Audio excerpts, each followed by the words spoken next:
Hello everyone, welcome to What If Issei got stripped of powers and became the king of the Void movie. Before we start, please go support Draconarius23 for writing that awesome fanfic. This is the translated version I made. There will be some mistake in character's gender, but of course Issei is a male. He had to suffer at the hands of someone who hated him for who he was. He was brutalized in various ways, so much so that he broke. He saw how everyone he had once loved and cared for despised him and changed instantly. Stripped of his power and treated like the vilest rat, Issei would die in that place for all of them. Although death has not yet sought him, a new opportunity would be given by a being beyond his understanding. Now with her new powers, she will try to live a new life away from her universe, but still with the thorn in her heart of wanting to get revenge for everything she suffered. Now Issei will show them the power of the void. Author's clarifications. This Issei won't seek revenge or death for those who humiliated him. Well, maybe a little of the former, but not in the way you might think. The best way to mess with someone is to prove them wrong, and what better way to humiliate the one who humiliated you than by giving them a taste of their own medicine? Here, Issei will simply and precisely humiliate those who humiliated him, leaving them with that bitter taste of knowing that someone you thought was weak actually screwed you over, as simple and straightforward as that. Obviously, this Issei suffered so many deaths, beatings, psychological humiliations, and the contempt of all his friends, comrades, and loved ones, even his parents, along with losing his body made from the flesh of Great Red and having D-Drag taken from him, returning to being a simple human. There will be some femmes that were forced by whoever made the reaction, when they make D-Drag, Albion, Great Red, and etc. into women to give them to the harem of the protagonist in question. I'm doing this not so much out of hatred for any of the characters used here, but rather hatred for how they're portrayed or changed in such a stupid way. They replace the protagonist with others, whether because they hate them or for other reasons. A clear example and the main victim of all this is Issei, with the same argument that he's a pervert who loves boobs and gets his powers handed to him. I won't even debate the latter since it seems stupid to even consider it. Sacred gears are like a lottery, some get them and others don't. It just so happens, and he happens to be the protagonist, that he got the boosted gear, so don't come at me with gifted powers nonsense. Issei won God's lottery by getting that thing that brought him several problems but also rewards. This goes hand in hand with the previous point, because this is where what I call the omniverse comes in, which for me is a set of infinite multiverses. And as such, Issei comes to understand that those who harmed him are poorly made variants of the originals. So his hatred will not be omnidirectional towards all similar versions of those who harmed him, since that is very stupid. Unless it is a version that harms any other protagonist unfairly, then it will have to be annihilated. Issei will have a new power that was granted to him by an entity that I will explain in later chapters. I don't remember in which chapter I partially explained it, but I will talk about that entity separately. Another thing, I'm a fan of Issei x Rias or any of his harem, but this time I'll only use 3 of the ones who would be least likely to leave Issei for someone else. Well, one is already in, but the other 2 will be from other universes. It'll be a harem and there will be characters that no sane person would use, but I will because I don't give a damn if I get hate. By the way, I've already chosen the harem characters, meaning I already know who will be in it. Finally, the character versions used here were altered by whoever invited them to the reacting segment, and they will be completely detached from canon, so be warned. They really like to change the personalities of these protagonists to suit their story and make them look good to any woman. A clear example is Goku, who in canon doesn't know the first thing about romantic relationships, so much so that he doesn't even know what kissing is, and Kai probably tricked him by saying that getting intimate is a kind of training. Becoming a Casanova who charms anyone with a panty-dropping smile and is incredibly well-endowed because he's the protagonist, something that completely ruins the character. And don't tell me it's fanfiction, because honestly, it would work if they just gave him a little more common sense, instead of going overboard and turning him into a know-it-all. Prologue. Why me? That was the question that was going through his head. Why? Was it wrong to be perverted? Was it wrong to have a preference for a certain part of a woman's body? Was it wrong to be honest about one's desires? Besides, why did they do all that to her when they had been through so much? They fought together, they cried together, they smiled together, they went through so much together, and yet they still treat him badly. Why? All of this begins in a place far removed from any existing universe. A dimension created specifically for one thing, entertainment for a being who was simply bored. This dimension was a kind of floating island piece with a sort of Roman Colosseum where several people were gathered. Those people were brought there for the sole purpose of seeing different things from different protagonists of the guest universes. The being presented itself to him as a creator, entities with the objective of creating either alternate realities or simply similar universes. This creator brought together different characters from different fictional universes with the aim of entertaining himself by showing them things related to the pillars of those universes. Boku no Hero Academia, Fairy Tail, Bullied, Naruto, Dragon Ball, High School DxD. Some important characters from those universes were gathered in that place to see universes related to their pillars. Everything was fine, wasn't it? Well, not for a specific person. That was the pillar of the DxD universe, the Sekiryuutei, and pillar of the Alliance, Issei. He, along with several recurring figures in his storyline, were invited when they were talking about the event that would take place in mid-April, the Azazel Cup. Then they were taken to this place and saw that guy who told them why they were there. Although Issei had a very bad feeling, he ignored it when he recognized someone who excited him to see, since I don't notice how he was viewed with a sick smile by the creator of that dimension. Everything happened quickly and he felt that his body was being controlled, not acting as he normally did, but only a side of himself that he was completely unaware of came to the surface. He had become more perverted, more arrogant and pretentious. He wasn't like that, but that mattered little when his world fell apart piece by piece. Everyone he knew looked at him badly, but the looks that hurt him the most were one of deep disappointment from his parents and one of annoyance and disgust from his fiancées. I didn't understand what was happening. Suddenly he was being controlled and only someone who could do that could speak. The creator of this dimension. He didn't understand why he was doing it, what his objective was, or what he wanted from him. That ignorance is what led him to live a living hell. It all started calmly, with the subject explaining to everyone what they would see there. Most were excited and others interested, although a group of individuals had a bad feeling. Among them were guests from the Jews' Dragonic universe. It all started with watching an alternate reality of Naruto. Everything went well and several people were somewhere between surprised and not so surprised. But Issei, unintentionally or rather without control of his actions, blurted out a conceited and out-of-place comment that could only have occurred to Deodora or the previous Razor. Everyone looked at him askance, even his acquaintances. And so they continued, a number of acts that were not typical of him, so much so that he would have missed his closest loved ones, but apparently that was not the case. From being called a pervert by people who didn't know him well to being beaten by a group of girls. All for the morbid grace of the god who attracted them to this place.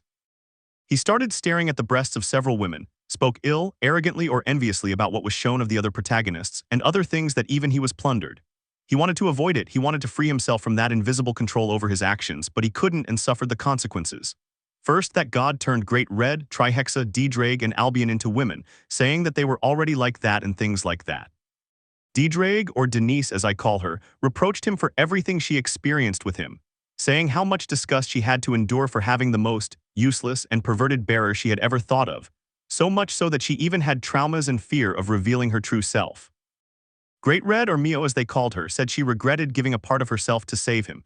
Moreover, she took his body and was given a more normal one, because for her it was disgusting to know that she shared a kinship with someone like him. Aphais revoked all the power she had been given, saying it was a hasty and misguided decision and would give it to someone who truly deserved it. Although all those words hurt him, it wasn't too much and it actually annoyed him. But what did affect him was seeing all those girls he loved leave his side. The way they said things to him gradually broke him down, starting with Rias and ending with Irina. Every single one of them left with those they saw as better than him. Those who were interested in him said that knowing someone like him existed wasn't worth their feelings, leaving with those who could give them what they needed, a real man. All of that hurt him and reminded him of the words Rainier told him that no one would love him and he would be alone until the day he died. But that wasn't the worst part. Even his own parents, who accepted that he was a supernatural being, said they were ashamed to admit they were his parents, so disgusted were they by his behavior and how much they wished they had had someone else as their son, not an idiot and a pervert. That's when everything went away and her mind went blank. Everything else faded into the background. All physical pain was caused and healed by that god, but none of the mental pain because all those words hit him very hard, damaging his heart. He didn't even know when he was left alone because his mind disconnected from reality, leaving him there in the middle of an empty high shape and lying face up on a pool of dried blood that belonged to him, with an empty, lifeless gaze. A gaze that has less life than that of a corpse. Well, he's already dead inside. And there he was, the one who ruined his life, looking at him with a sick and sadistic smile, looking down at him and happy to see him in that state. All because he hated him for having different tastes. And there he was, being watched by the god, who invited them to see this macabre spectacle which, instead of being called seeing universes, was seeing who could damage the physical integrity of certain individuals the most. Believe it or not, Issei wasn't the only one hurt, but he was the one who suffered the most damage. Ah, you have no idea how gratifying it is to see you there, lying around like the piece of shit you are, the man said with a disgusting smile. A perverted idiot whose only good qualities are watching porn, masturbating, and staring at tits, he added with great distaste. Gifted powers you don't deserve, stupid power boosts, and the shittiest personality in the entire anime world. What a disgusting character, he said, kicking Issei, but Issei didn't react, still staring into space. It's broken now. Anyway, no one will miss you, you piece of shit. In fact, I'm leaving now and this dimension is going to collapse, so I'd better leave you here for the void to erase you. Although unfortunately there are more like you in your multiverse. At least knowing I made one of your lives a living hell is gratifying, he said, walking away from Issei while maintaining that disgusting smile. Those who are next, this will be great. And he disappeared after passing through a portal shaped like a door. Black. And just as he said, the portal closed and the entire dimension began to collapse. The space began to crack, revealing fissures in the dimension and pieces of it falling to the ground. A strong tremor was felt and Issei, still staring into space, did not react. Then the platform he was on was destroyed and a rift opened into infinite darkness. Issei fell into that dark abyss. Nothingness is supposed to be white since white is the primary color, but no, both white and black demonstrate nothingness. But this kind of nothingness is different. For the Primordial Void, the place where all things that are discarded go, is a dimensional space where all waste is devoured and relegated to ceasing to exist. The Primordial Void known as Zone Zero by extra-universal beings. Issei fell into an infinite abyss without feeling fear, because he had long since disconnected his brain from reality, because if he hadn't, madness would have been his only result. A space so black that it was impossible to see anything, so black that all light was absorbed, an abyss that very few could step into and come out alive. A void that enveloped Issei and devoured him, erasing him from reality. Or so it was expected. A fracture opened in that void, shattering as if it were glass. A colossal spectral purple hand emerged, quickly grabbing Issei and dragging him into the crack. Although unbeknownst to him, something entered Issei's body, a dark mist that lodged in his soul and that could be beneficial in the future. In a place in an unknown universe, a very beautiful place. The landscape consisted of a meadow surrounded by mountains, a crystal-clear river and both fruit and flowering trees. In the middle of a vast clearing stood a welcoming house with white walls and a red-tiled roof, complete with a chimney, a beautiful place. Then the sky distorted and a purple portal formed, resembling a layer of water as it undulated. From there emerged the spectral hand that left Issei on the ground, vanishing into smoke as the portal closed, returning everything to how it was. Then a man came out of the house. He had orange hair and bore a resemblance to certain characters from 3 different races. Sigh another Issei, well, this one seems more hurt than the others, said the man, taking him inside the cabin. I don't know what they did to you, but I'll help you in any way I can. And so, after closing the door behind him, this ends, marking the beginning of an Issei who will rise to the top and show all those who hurt and humiliated him that he is not a damn useless weakling. End of prologue. 1. Empty. Hatred towards someone can have a significant impact and harm the people around them. That hatred can reach unhealthy levels, to the point of enjoying the pain of the target of that hatred. And because of that hatred, people who had nothing to do with it can be affected, but when the hatred towards something is great, it doesn't matter the methods or who is affected, as long as they achieve a satisfactory result they could even sell their souls. Hate only breeds more hate.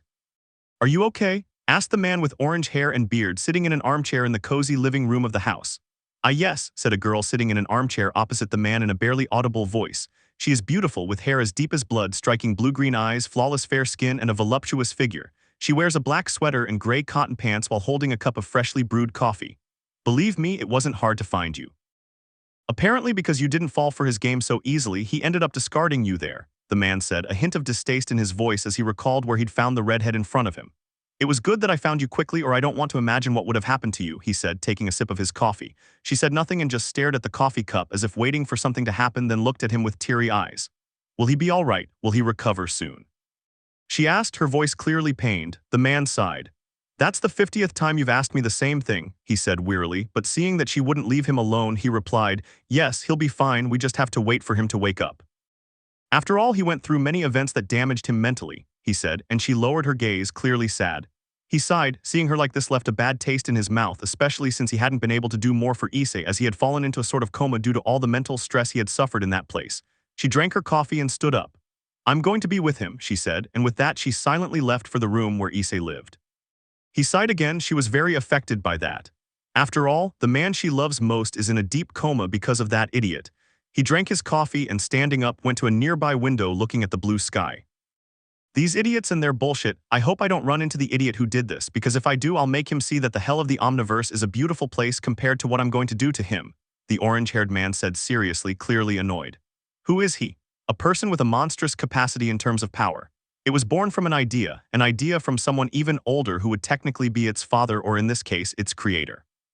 It was born from an idea that eventually gave rise to what is known today as a herald. He is a herald of someone superior and who dwells on a plane beyond the normal. Being the first of 3 children, known as the ultimate hybrid, and born based on the appearance of a character that very few mention. His name is Draco Windings Kurosaki, born in a part of the Bleach multiverse, born as Ichigo Kurosaki, but already knowing who he was from the moment he set foot on the land of that world. His life continued almost the same as Ichigo's, with the major difference being that he didn't have the same one-dimensional personality as the protagonist of that reality. He made both friends and enemies and chose to train the 3 powers he possessed as a result of being a mix of 3 different races. As the years passed and Iwatch was defeated, he knew it was time to move on and leave his home world, although his attachment was so strong that he postponed his departure until 10,000 years later. He went from substitute Shinigami to full-fledged Shinigami, although he was better known as the ultimate hybrid by the female version of Sasuke Aizen. That's how he was named and that's how he stayed because it was true, especially when he mixed his 3 types of race into one that is still unknown. His story could be told as extensive, as it is over 100,000 years old, reaching exaggerated levels of power in his world, having to take his place as one of the first heralds of his creator and who has to see that nothing happens in his sector of the Omniverse. He is now married to 20 women with whom he has had many offspring across several universes.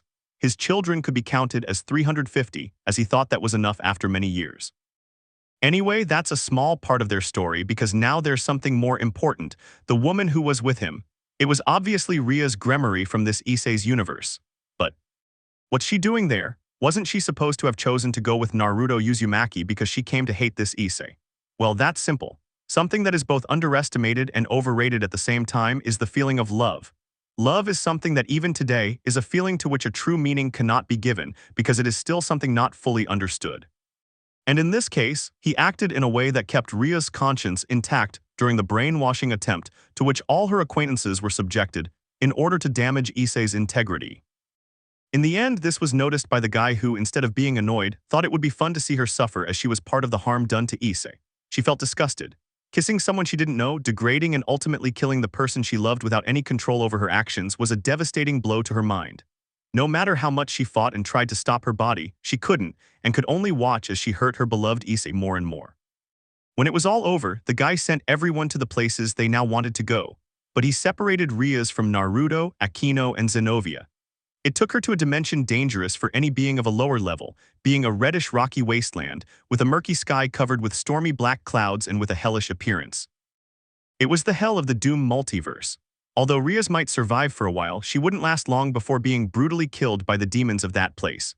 Draco found her awaiting her end, for he could see how she cursed herself for being so weak as not to defend her beloved, hoping to die so that at least she could be with him in death.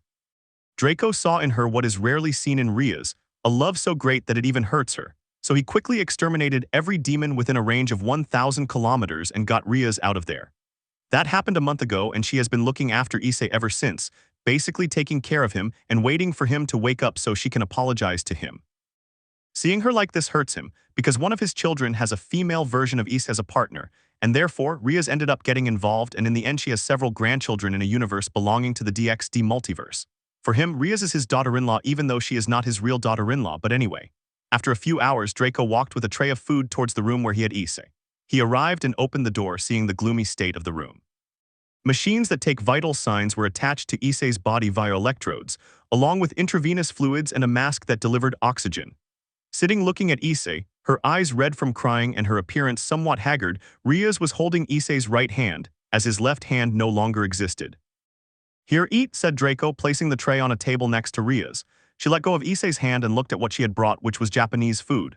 "Thank you," she said to Draco, who nodded and picked up the chopsticks. "Itadakimasu," he whispered, and she began to eat in silence. Draco shifted his gaze from Rias to Issei, looking at him seriously because ever since he brought Issei here he felt something strange about him, so he asked one of his brothers to go and check the void. But while he was lost in his thoughts, something was happening in Issei's subconscious. What, am I already dead?" the young brunette asked, looking around and noticing that he was floating in a distorted space of purple and black. "You'd like that, wouldn't you?" said a spectral voice that frightened Issei. Who's there?" he asked, scared that they might do something else to him. Yes, they really messed you up, but anyway, don't worry, kid, we're in this together now, said the voice, sounding calm and understanding. At that moment, a purple mist formed in front of Issei, which then became a translucent silhouette resembling that of a man with two golden orbs that must have been his eyes. Issei looked at that strange, attentive being. He was afraid that it might do something to him. He had already suffered enough at the hands of everyone. Hello, brat, greeted the unknown entity. Hello, Issei greeted nervously. The entity sighed. Anyway, I see you're very plotted, but don't worry, like I said, I'm with you now and you have nothing to fear, said the entity, stroking peacefully more than anything. Issei, still somewhat nervous, calmed down but remained alert. What are you? Issei asked. The truth is I'm not anything specific. I could be many things, but at the same time nothing. It's very complicated, but the truth is I'm a tiny fragment of a larger entity known as the Void, the nameless being explained to the chestnut-haired man. What are you doing here? Am I already dead? Issei asked, but the entity shook its head. You're alive, you were rescued before you were completely absorbed by the Void, the being explained to the chestnut-haired man who was surprised by this. I'm still alive, but how? Who saved me? Issei asked, confused. Didn't everyone hate him? Well, someone important actually. He's known as the ultimate hybrid, a herald of a greater being and one of the many tasked with safeguarding the order of the vast omniverse, the being explained, surprising Issei. But that doesn't matter now. I have to tell you something before what little consciousness I have disappears, he said, and Issei looked at him. What do you have to tell me? Issei asked. The thing is, you are part of a tiny fraction of subjects across the omniverse who were chosen by the Primordial Void to have something related to it. That is, you were granted a power related to the Primordial Void for you to use as you please, said the being, leaving Issei in total shock. Why? Was all that came out of his mouth. It's simple, you're one of that tiny fraction who have survived for 10 seconds inside the Primordial Void without being reduced to nothingness. You're lucky because you were saved before you were erased from the omniverse forever. That's why I'm here. The Primordial Void grants power to whoever desires it without knowing it, and if they manage to withstand 10 seconds without being erased and then emerge alive from that place, then they are granted 1,000th part of the power of the Void, the being explained, leaving Issei speechless. Apparently, unconsciously or deep within his being, he desired power, and he himself did not know it. Anyway, I won't go on too long because I have to merge with your soul to pass on the information regarding the powers that were granted to you by the Primordial Void. It's up to you to cultivate said power and make it your own, whether to protect or destroy, because it's up to you what you do with that power. The Primordial Void simply grants powers out of boredom to those it considers worthy, the being explained, and Issei didn't know how to respond to that. Then the being began to fade away, and Issei could only watch as it disappeared. I saw everything you went through, and believe me, very few retain any reason after experiencing something like that. It is expected that you will make good use of the power you have been given and not waste it in a bad way. Good luck in your new life, Hyōdo Issei, and with that the being disappeared, leaving Issei covered in a purple and black aura, without knowing that his physical body demonstrated the same thing. What's wrong with Issei? Rias shouted, alarmed, as the same aura enveloped Issei's body. Draco frowned as he recognized that power. Empty, Draco said, drawing Rias' attention. Empty, what do you mean by that? Rias asked, still upset. So you don't have to worry, he'll be fine, it's just that Issei has completely changed, said Draco, which confused Rias. What do you mean it will change completely? Rias asked. I can only tell you that Issei will no longer be human, demon, or even a dragon, but let's hope he wakes up so he can say it himself, Draco said, calming Rias. Will he wake up? She asked, happy about it.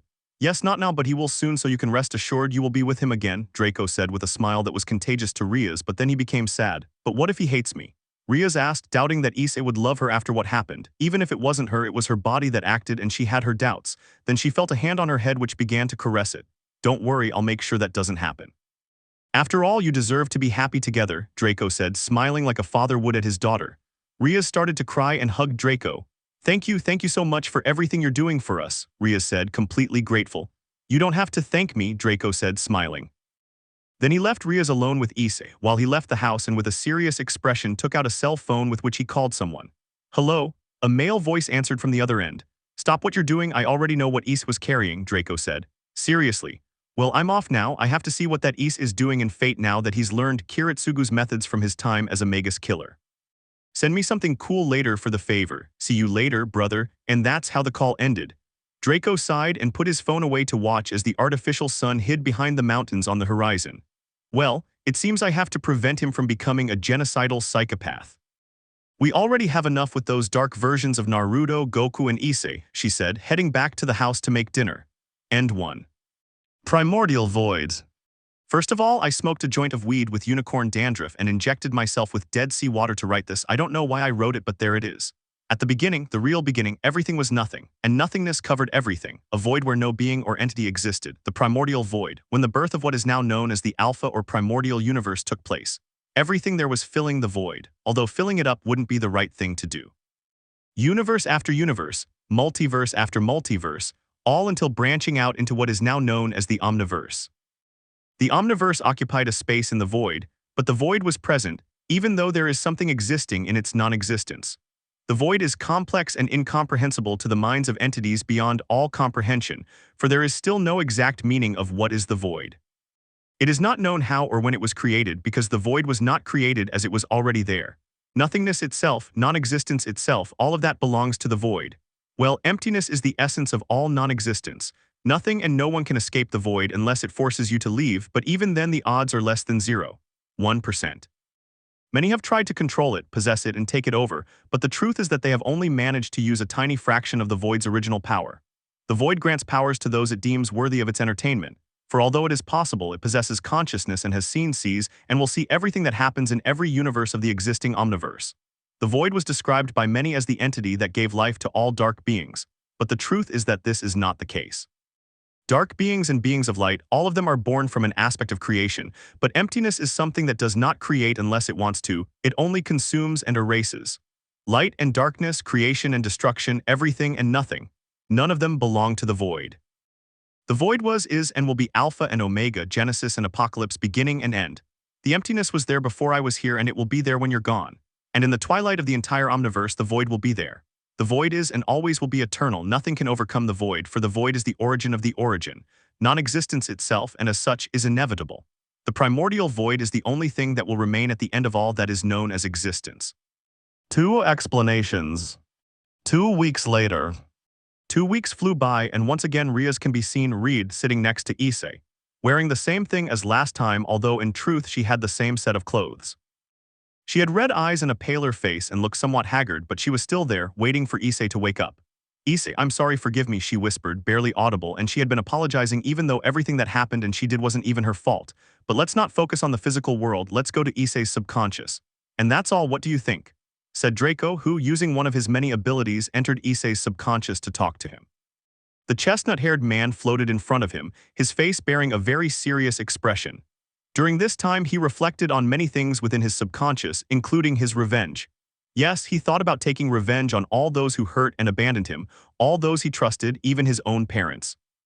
He longed to go to his universe and destroy it completely with his newfound powers, to consume everything, but after those 2 weeks in his mind, he thought of something. What better way to humiliate someone than by defeating them and making it clear that they are an insect? He thought he could defeat all those who thought he was useless and perverted, wiping the floor with them all and leaving them alive with the humiliation of being defeated by him. Living knowing that someone insignificant beat you is something many would hate and feel worse for. Yes, and he also thought about taking away what they loved in the same way it was taken from him.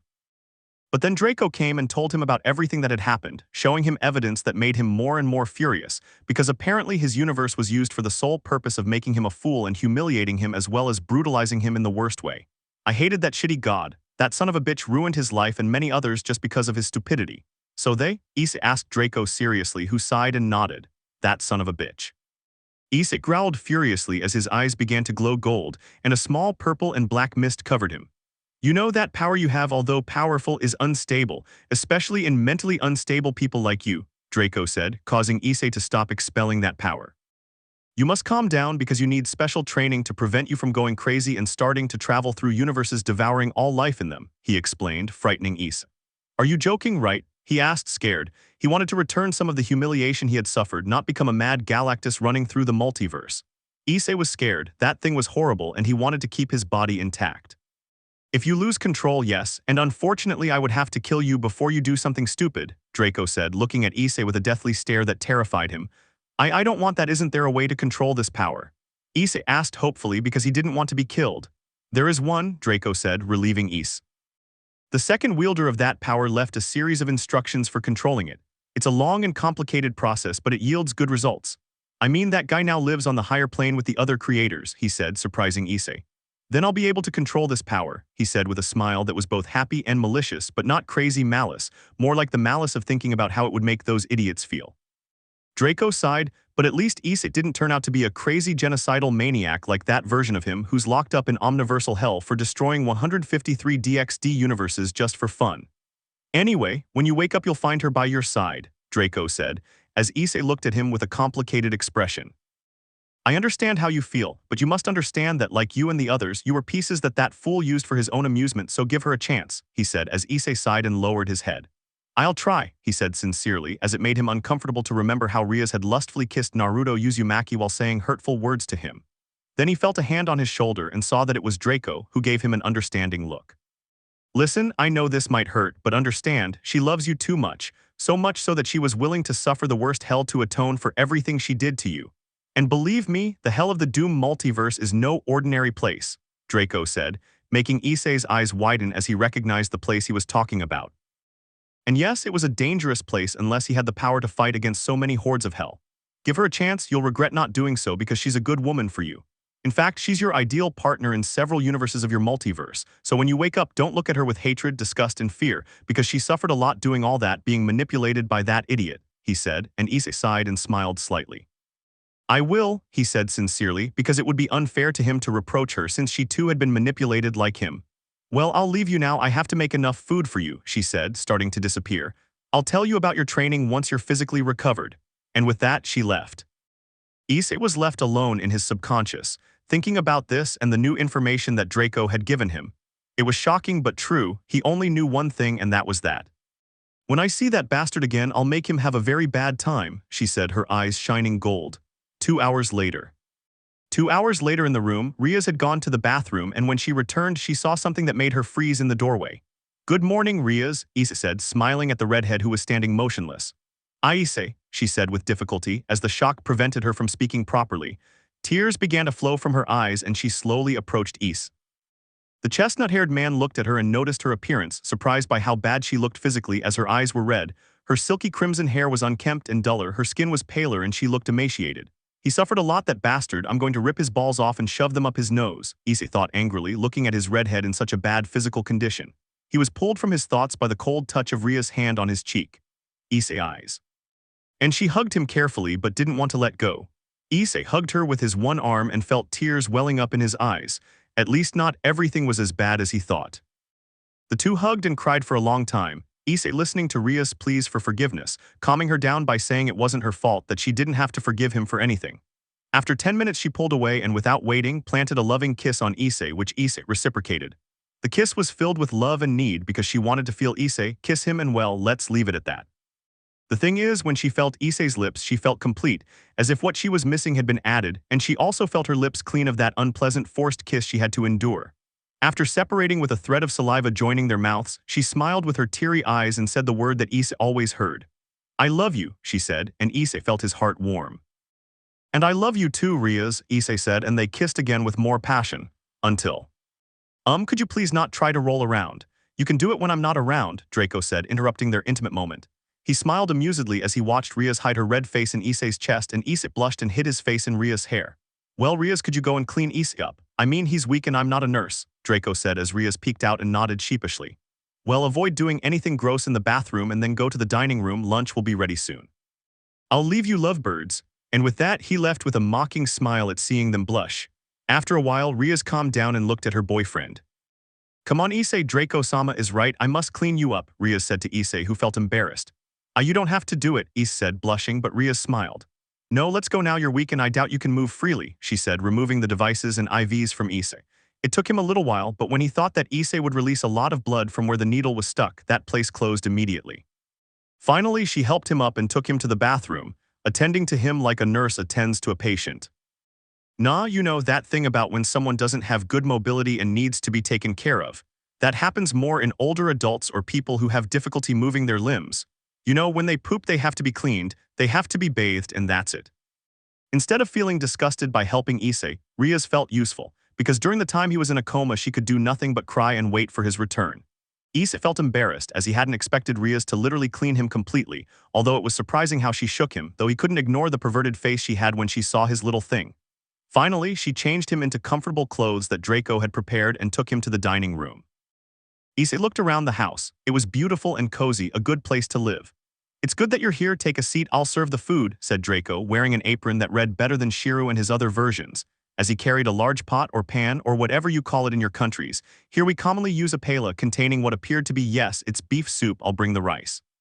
I don't know why, but my creator's mother says that eating soup is good for sick people, but he doesn't know much about that, he explained, going back to the kitchen. Rias settled Issei into a chair next to her, then went to the kitchen for the dishes. Draco arrived with a casserole dish of rice, and Rias returned with 3 plates for the rice and 3 bowls for the soup, along with spoons and some glasses. Then Draco left and came back with a 3-liter bottle of Coke. Issei observed everything in silence, as this was very normal for him, although it was better that way. Then the 3 of them ate. Issei had to be helped by Rias since he barely had any mobility in his hand to move the spoon, but Rias didn't mind. In fact, she was happy to help him. Issei had to admit that the beef soup was good and ate a lot of it. In the end, the 3 of them finished all the soup, leaving them satisfied. Well, I'll tell you about the training you'll be doing when Issei recovers, Draco said, leaning back in his chair, clearly satisfied. Both of them? Issei asked, looking at Draco. Yes, both of them, because Rias doesn't want to be weak and wants to fight by your side, he explained, as Issei looked at Rias, who was serious. Although their training will be different since one will focus on you, pointing at Issei, learning to control the power that the Primordial Void gave you. Issei understood, still nervous from what Draco had taught him. And Rias will be to increase her magical power and take the power of destruction to a point beyond what Surzet's Gremory took it to, he explained, surprising them both. Beyond that Rias said with some displeasure, as she didn't like seeing her older brother hurt Issei. Yes, well, you have the potential, but you were stuck on improving your intellect rather than your power, so that's why you'll train the power of destruction to take it to the next level, Draco said, and Rias nodded. For now, you can rest easy, as Issei should recover from his coma, although I doubt it will be for long since it seems the new power inside him is doing its job and will improve Issei's body so that it adapts to the power of the void, he said, and Issei looked surprised. Improve my body? Issei asked. Yes, well, in that place you were turned back into a human. Mio, the great red one from your universe, along with Offeyes, took away what they had given you, your body and your power. That guy left you as a human, and the worst part is that he took away your boosted gear. Denise, the D-Drake from your universe, didn't want to be with you because she lied about not holding a grudge against you over the Oppai Dragon incident. So now you're a human without a sacred gear, Draco explained, which annoyed Issei. But don't worry, you got something millions of times better than those 3 things. The power of the void is incredibly versatile in terms of abilities and powers, he said, surprising Issei. Is it really that great? Issei asked, and Draco nodded. We'll talk about that later. For now, go and rest. The room is ready for you 2 to sleep in. I have to go home for a few days to be with my family, but don't worry, this dimension will remain standing since it's now yours, Draco said, surprising them. Ours? Rias asked, surprised. Yes, consider it an early wedding gift, Draco said, making the couple blush. Don't worry about food, the refrigerator and pantry will be stocked with various ingredients. There's also a freezer with different cuts of meat for your consumption, so you can live here without any complications or shortages, Draco said, surprising them even more. Anyway, I'll leave you now and see you later, he said, disappearing quickly. The couple blinked but then calmed down. There were no dirty dishes either, because at least he left after cleaning them up. Rias sighed and leaned back against Issei, who looked at her. He put his good arm around her shoulders while stroking her hair. At least she's with me, he thought, feeling at peace. Thus, the new life of Issei and Rias was beginning. End 2. Chapter 3. 1 month later. Momona, chestnut-haired man who was waking up from a good night of fun. He opened his eyes and felt Rias to his right, naked and hugging him with a satisfied smile. He smiled as he hugged her closer. It's been a month since I woke up. How quickly time passes, he thought, looking at the ceiling of the room they share together. And yes, it's been a month since Issei returned from his coma. During that time, Rias helped him with everything related to mobility and giving him love. They used to lock themselves in the room all the time, at first just caressing and kissing each other. Until 2 weeks ago, everything changed when they ended up making love, both losing their virginity. Thus began a routine of having sex at least once a day. Rias and Issei ended up wanting each other so much. They lasted for hours and ate late. Issei also began to recover at an accelerated rate, as the energy that now flowed within him began the process of adapting so that his body could strengthen and accept the power of the void without being consumed. Issei was more relaxed and happy since he had Rias on his side, although he still had negative thoughts about all those who had harmed him physically and mentally, because he wanted to make them see that the weakling they had reduced to shit would become a powerful monster. I sighed and pushed those bad thoughts away because it was very bad for him. Rias moaned, then opened her eyes slightly and smiled at Issei. Good morning, love, she greeted, and Issei smiled. Good morning, my dear, Issei said, smiling as he proceeded to give her his now typical good morning kiss. Rias felt like she was in heaven because she was with the man she loved most, but she felt sad when she remembered how the others were manipulated to the point that their brains were washed and now they were with others who were not Issei. Guu. Looks like you're hungry, Rias said with an amused smile looking at her boyfriend. Haha, well, after a marathon with you, it's normal that I'm hungry, said Issei, making Rias blush. He couldn't resist and kissed her. You're cute when you blush, haha, he said playfully. Idiot, she said, embarrassed but happy, then stood up, showing her nakedness to her boyfriend who was tempted but calmed down. I'm going to prepare breakfast. And so she went to cook, while Issei got up, cleaned the room, and then took a change of clothes to go take a shower. Time passed and now the chestnut-haired boy was doing exercises, because a week ago he started to get used to doing things with one hand, although at first it was difficult, he got used to it. Rias was also exercising because she didn't want to be useless, and she wanted to get revenge on certain people for hurting her Issei, her targets being women, all because of those hurtful words they gave Issei with such pleasure. Issei did push-ups, 120 being his limit as his body became strong, although not enough to exceed the human limit. He slumped down on the grass, all sweaty from the effort. Damn, it wasn't this hard before, he said, somewhat annoyed. Rias sat down beside him, taking his head and placing it on her lap. You don't have to get angry, you'll regain your strength and even become more powerful, so calm down, love, Rias said gently. She was stronger than Issei, as she had started training her body before Issei joined her, achieving good physical condition which helped her as a demon. Yes, I understand, it's frustrating to start all over again from scratch, he said, annoyed. Everything he had achieved taken away because of a stupid mistake, and now he has to start over.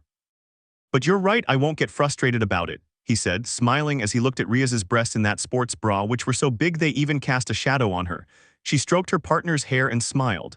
You'll see, you'll come back new and improved, and I'll be there with you, the redhead said, smiling, and Issei felt happy. I see you're all right now, said the voice of a newly arrived Draco who didn't come alone, because a beautiful woman with short blonde hair, green eyes, brown skin, and a stunning body wearing a white t-shirt under a black jacket and blue jeans along with boots. Draco-sama. They both exclaimed, surprised by the sudden appearance of the two of them. Hi, Draco desu, Draco greeted in a Kasuma-like manner, while the woman beside him shook her head. Anyway, let me introduce you to this beautiful woman, he said, embracing the brunette around the waist, who smiled. She's one of my wives, Tear Harable Kurosaki, he introduced Tear, who nodded. Nice to meet you, Draco told me about you too, Tear said, giving them a calm look. Issei and Rias quickly stood up to greet him. The pleasure is ours, Issei said, looking the brunette in the eyes because although he wanted to, he was afraid that something might happen because he was disrespectful. He was a pervert, not stupid. It's a pleasure to meet you. Draco-sama used to talk a lot about his family, Rias said, bringing a smile to the couple's faces. What can I say? I like to say that I have the best wives and children, Draco said calmly. Then everyone was in the room with Rias and Issei serving drinks and some snacks. Then the two of them sat down together in an armchair. You must already know why I've come here, right? Draco asked, looking at them. Yes, it's for our training, right? Issei asked, and Draco nodded. Indeed, so I hope you're ready because the training will be very tough, Draco said seriously as he took a glass of soda to drink. Draco told me what happened to you, Tear said, looking at Issei. That happens frequently in different universes. A newly arrived minor god, or one who has been around for a while and is a mid-ranking god, does that for their amusement, since the DXD multiverse is seen as a simple game or underestimated because, according to them, the DXD multiverse is very weak compared to others, she said, taking a cup of tea and drinking it. True, it's something that, although it may be true compared to other multiverses, DXD in terms of abilities and powers is superior. I mean, there aren't many multiverses that have a sacred gear capable of creating creatures with different abilities just by imagining it, or one that literally creates worlds with beasts of all kinds, said Draco, looking at both of them who know which sacred gears they are talking about. Not to mention that one that manipulates probability in the user's favor, Tear said. Although in our multiverse there are some abilities called Fullbringer that can be used by humans, but anyway your multiverse has some good and interesting abilities, she finished, and Draco nodded. Yes, they also say that your powers were a gift, but that would apply to the other sacred gear wielders since they were literally chosen at random to possess one, so I doubt they were a gift, Draco said. Anyway, as I said before, this dimension is yours, so you're coming here every time you finish your training. I'll give you a year's break between training sessions so you can do whatever you want, he explained. What do you mean, a year between training sessions? Issei asked, confused. Their training will be long in terms of time, especially yours, Issei. Yours will last longer than Rias due to the nature of your power, Draco explained, and Issei and Rias understood. First I'll take Rias to her training place, Tear said, opening a dark fissure known as the Garganta. Wait, so soon? Rias asked, not wanting to leave Issei. Yes, it's necessary for them to become strong, Draco said as the couple looked at each other. We'll give you some time, so go on, he said as Rias took Issei inside the house. The couple was left alone as Tyr sighed and looked at her husband. So how will you help Issei with that power? She asked, crossing her arms beneath her enormous breasts. Simple with this, Draco said, showing a black book. That, the brunette asked, confused. Yes, these are a copy of the original notes left by Ilubidor Burwood, the second Void wielder. With these I can help Issei with his mastery of said power, Draco said, surprising his wife. Although first he has to go through other types of training before beginning to master the Void, he added. Then the young couple returned, now calm and determined. Draco-sama, we're ready, Issei said with determination. Really? Draco asked, looking at them. Yes, although it's difficult for me to distance myself from Issei, it's as you say, it's necessary if we want to be strong, Rias said with seriousness and determination. That made the adult couple smile. All right, Rias, go with Tyr. He'll take you to someone who can help you unlock the full potential of your power of destruction, Draco said, and Rias, after giving Issei one last kiss, approached the brunette. Tyr opened a gorge and entered, followed by Rias. See you later, love, Rias said with a smile. Take care, Rias, please, Issei said, and she nodded with a smile. The gorge closed, leaving the duo there. All right, you'll come with me because we're going to start the first part of your training, Draco said, opening another garganta. First part of my training? Issei asked, confused. Yes, your training will be divided into 3 or 4 parts, he said, raising 3 fingers. The first 3 are body, mind, and soul. They are essential for many reasons, and this is what martial artists of old trained, yielding excellent results both physically and mentally, he explained, raising a 4th finger. The final step is controlling the void power that was bestowed upon you so that it doesn't spiral out of control and kill you along the way, he said, and Issei shuddered at this, for his power, though brilliant, could kill him. Anyway, let's go, he said, entering the garganta. Issei walked towards the garganta, taking one last look at the house where he spent a month with Rias. He sighed and with a determined look entered the garganta, as now he began his training to become strong. You'll see, I'll be strong and I'll show you that the boy they hurt will become a man of great power, and so the garganta closed after Issei passed through. Thus began a new chapter in the lives of Issei and Rias. End 3. 4 new residents. It's a filler chapter, but it's there anyway. That's all for this week. One can read a subject with long, loose brown hair, wearing nothing but black pants while in a lotus position on top of a mountain, revealing her body, which although it appeared thin and lacking in muscle mass was quite the opposite. He was meditating in silence, harmonizing his essence with that of the nature around him. Contaminated natural energy flowed into her, increasing her spirit and the aura of her body. Nature grew stronger and more vibrant, and the plants felt revitalized. Wow, you really learned a lot during this time, said someone's voice from behind the chestnut-haired man who, still with his eyes closed, smiled calmly. Yes, well, I had to. Strength doesn't come from nowhere, and like a seed, it has to be cultivated to grow big and strong, said the chestnut-haired man, opening his eyes and revealing intense golden pupils. You've really changed, Issei, the man said, smiling at the other man. And yes, the subject meditating was Hyaudu Issei, who has physically changed in this time, along with the fact that he recovered his left arm, which was covered by a black oriental dragon tattoo. Draco-sama, it's a pleasure to see you again, Issei said, already looking at the orange-haired man who was smiling calmly. Likewise, well, let's go to your house since I need to talk to you and Rias, Draco said, and Issei nodded. Sure, let's go, and turning around, April saw a purple and black portal. Draco nodded because that portal was of a very high level. The two went through the portal, arriving a few meters from the house that Draco had left them. In a few seconds, Issei created clothes over him and they both entered the building. I'm back and I brought visitors, Issei announced as small footsteps could be heard coming from inside. Odo-san/Chan, shouted 2 small children who came smiling to greet the chestnut-haired man. One was older, being 10 years old, similar to Issei but with his mother's features, crimson red hair and blue-green eyes. This is ex-Hyaudu Gremory. The other is a 5-year-old girl with brown hair resembling her mother and brown eyes. This is Mana Hyaudu Gremory. My children, hello, said Issei with a paternal smile, hugging them both affectionately, which made them happy. Draco smiled at that because Issei looked very happy even though he knows that he still wants to wipe the floor with all those who hurt him. Oh, who is he, Odo-chan? Mana asked, looking curiously at Draco. Oh, but Draco stopped him.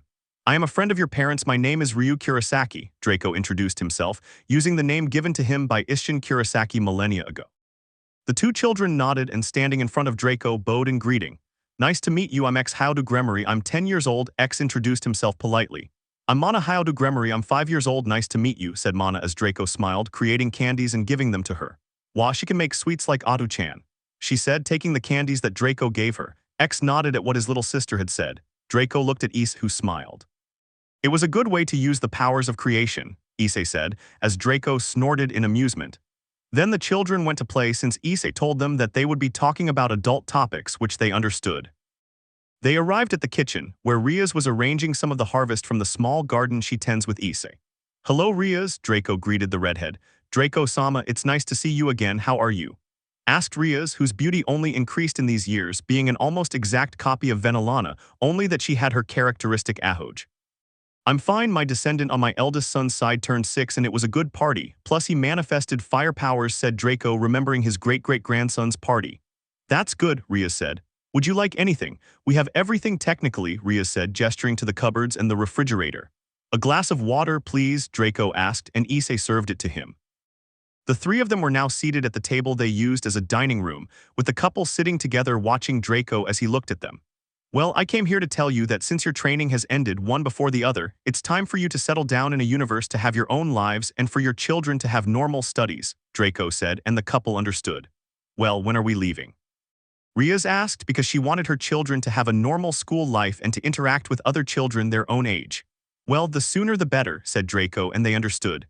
"Wait, I'll go tell the children," Rias said, getting up and going to where the little ones were.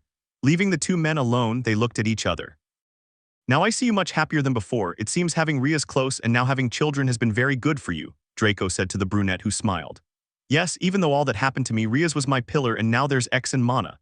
They along with Rias are the best I have, and I will protect them from anyone who wants to harm them," Issei said, the last part in a somber tone, his eyes shining gold. The two remained silent for a few seconds until Draco spoke again. "Do you still hold a grudge against them?" he asked, causing Issei to sigh. "More than resentment, it's like a small annoyance that won't leave me alone as long as it's there," said the chestnut-haired man, remembering those who had hurt him greatly in the past. "Do you still want revenge?" Draco asked seriously. "More than revenge, I simply want to beat them up and make them see that the one they humiliated is now stronger than all of them," Issei said, and Draco understood. "Listen, after I leave you and your family in the universe where you'll live, you can do whatever you want. However, the severity of your actions depends on you. You can take revenge or not, but remember, if you get out of control, I'll have to erase you from existence," Draco warned, and Issei understood perfectly. "Well, let's get ready, your wife is coming," he said, looking at Rias, who was carrying the two sleeping children in her arms. "I already told them we were going to live somewhere else, and even though they didn't want to leave, it was clear they were excited to see another place," Rias said, smiling. "Well, now that everything's ready, let's go," said Draco, standing up and heading for the exit. The couple walked behind him. Rias had stored the children's things in a pocket dimension. They would come and get the rest of their things. After all, this dimension was theirs. They went outside and saw Draco open a gargoyle that led to what would be their new home. "Remember, I chose this universe because you are not normal beings, and living in a world without anything extraordinary isn't an option since your presence will change the natural order of things, so I hope you adapt to this new universe," Draco said, and the couple nodded. "Well, with that said, follow me." And with that, he entered the Garganta, the couple taking one last look at the house that had sheltered them for decades before stepping inside. The three appeared in the yard of what will be the couple's property. "Wow, are we really going to live here?" Issei asked, looking at his new residence. Rias looked at it normally, since she literally grew up in an underworld castle and luxuries like these were normal. "Well, I actually thought of something bigger, but I'll leave that to you, Rias," Draco said dismissively. Where they appeared was the courtyard of a huge mansion, which was located far from the city of Tokyo in this universe. The grounds were enormous, and next to them was the Grand Mansion, along with other things that made this residence worthy of a star or important person. "Well, you'd better wake the children up so they can come with us to see their new home," said Draco as Rias used magic to wake the little ones. Where are we?" asked X, waking from his dream and seeing the new place. "Wow, what a big house," he said, amazed. Mana was watching everything in surprise. "What is this place, Aka-chan?" Mana asked Rias. "Her new home, love," Rias said to her little girl, who tilted her head tenderly. "New house?" she asked, confused. "Yes, dear, from now on we will live in this place. What do you think?" said Issei as Mana frowned tenderly. "It's a huge house," he said, looking at his new home. "Well, it's so there's more space for her toys," Issei said, and she got a sparkle in her eyes. "It even has a playroom," Draco mentioned, surprising the couple and the little ones. "Really?" Issei asked. "Well, yes, why not?" Draco said, shrugging. "Let's go and show them the mansion," he said, starting to walk, followed by the family. They entered and were greeted by several maids and servants, all in rows on both sides, with two of them standing in the middle waiting for them. "Welcome, masters," they all said in unison, which made Issei feel somewhat uncomfortable. Rias, on the other hand, took it as normal, and the little ones didn't understand anything but were surprised to see so many people. Draco smiled at Issei's uncomfortable stare. "Well, let me introduce you to your new employees. First up is the head maid of the house," Draco said, introducing a beautiful woman with black hair and glasses. Yuri Tsukishima, she's very reliable and good at her job, he said as the woman bowed respectfully. It's a pleasure to meet you, I hope my services will be to your liking, Yuri said professionally. All right, now this is Yoshiro Tsukishima. He's Yuri's husband and in charge of the servants and house security, she introduced the rugged-looking man with white hair and a beard.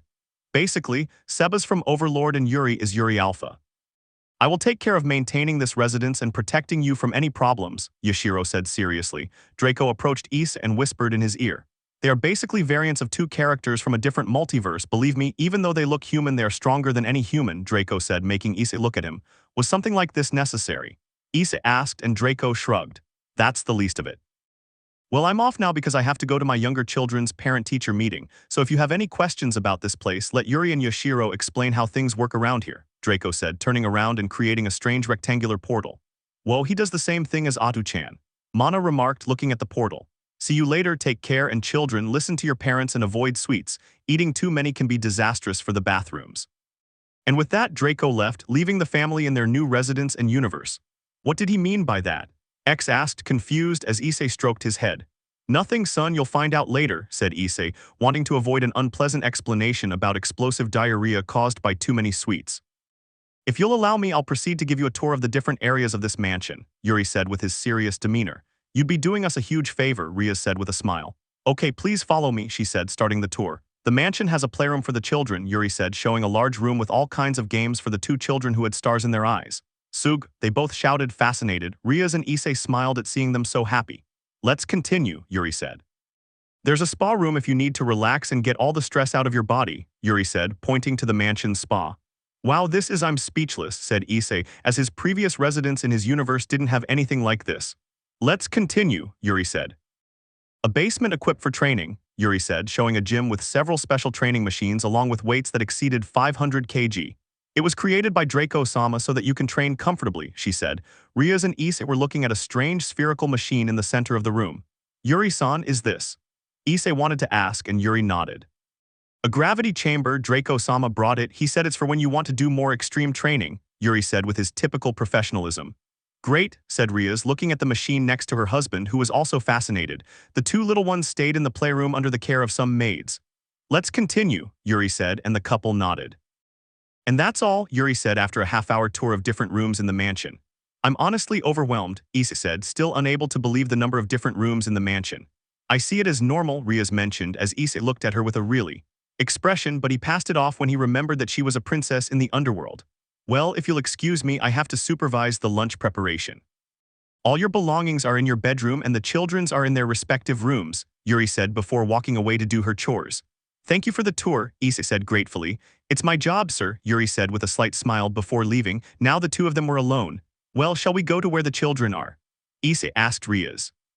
Yes, I'm curious about those consoles in that room, Rias said, remembering some consoles she had never seen before.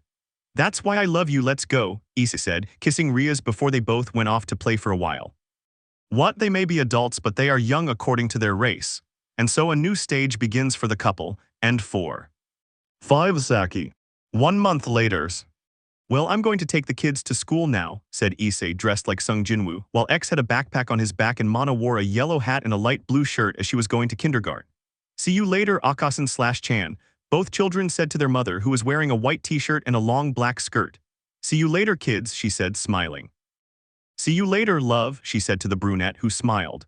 See you later, Issei said, giving her a kiss on the lips that made her even happier. So the father and his sons left the mansion. A month had passed since they came to this universe. They understood very well everything that was happening both superficially and internally, as well as the secrets that this world hides.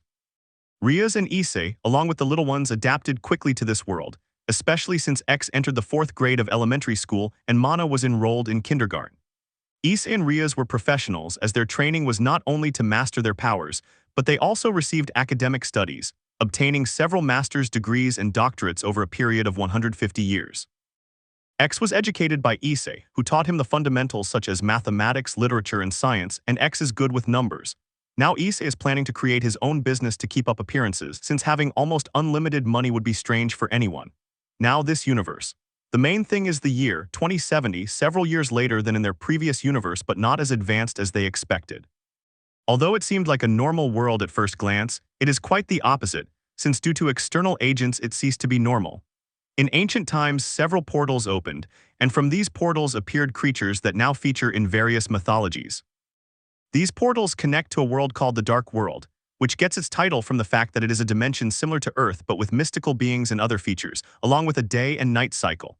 Among the creatures to highlight in Dark World are demons, vampires, ogres, wizards, and other beings. Demons are divided into factions and each one does what it wants.